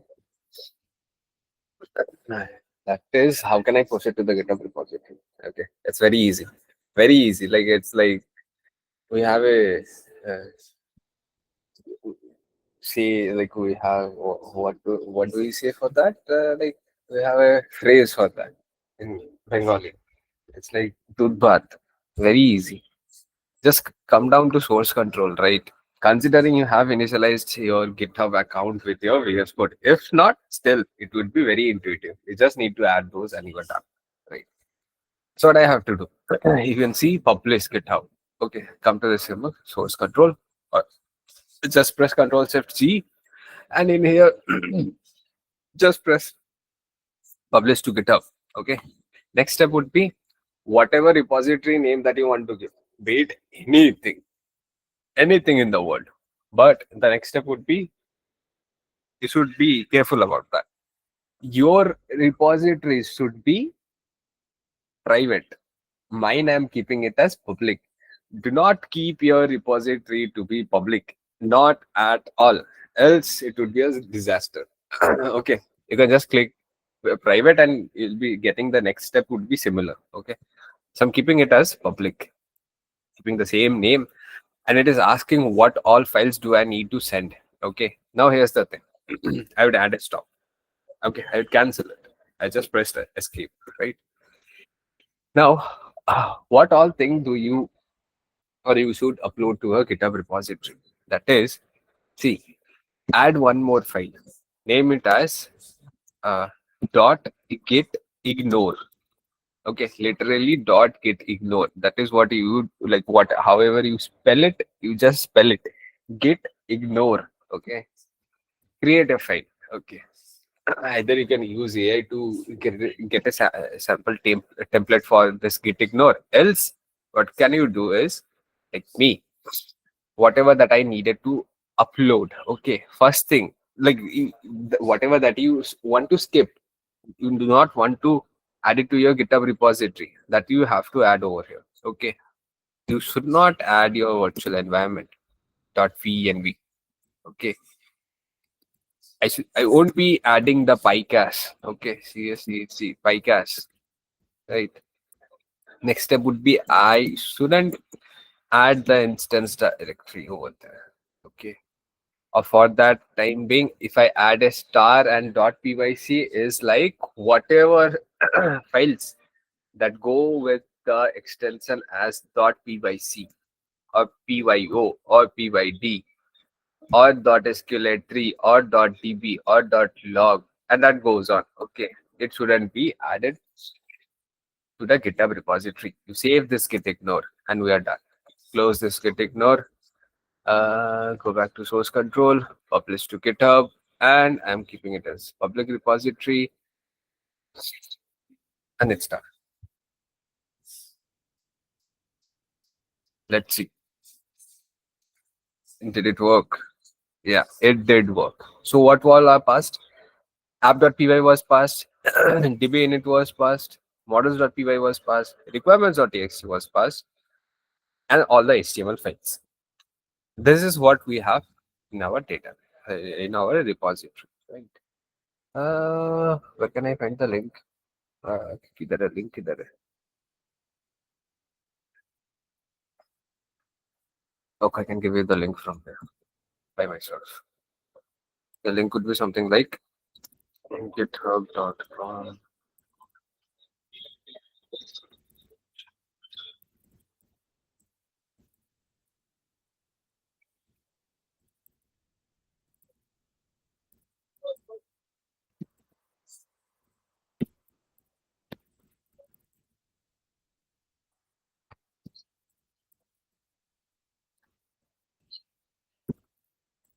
This is the link. I will just confirm if it is working. Okay, one second. Try this.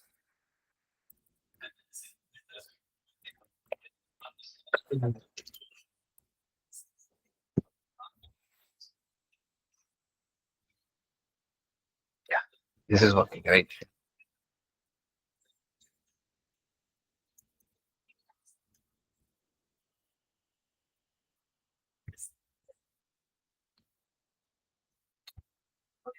So I will just stop the recording over here. If you have any doubt that you think that should be added to the recording, you can ask it, or else I'll just stop the recording.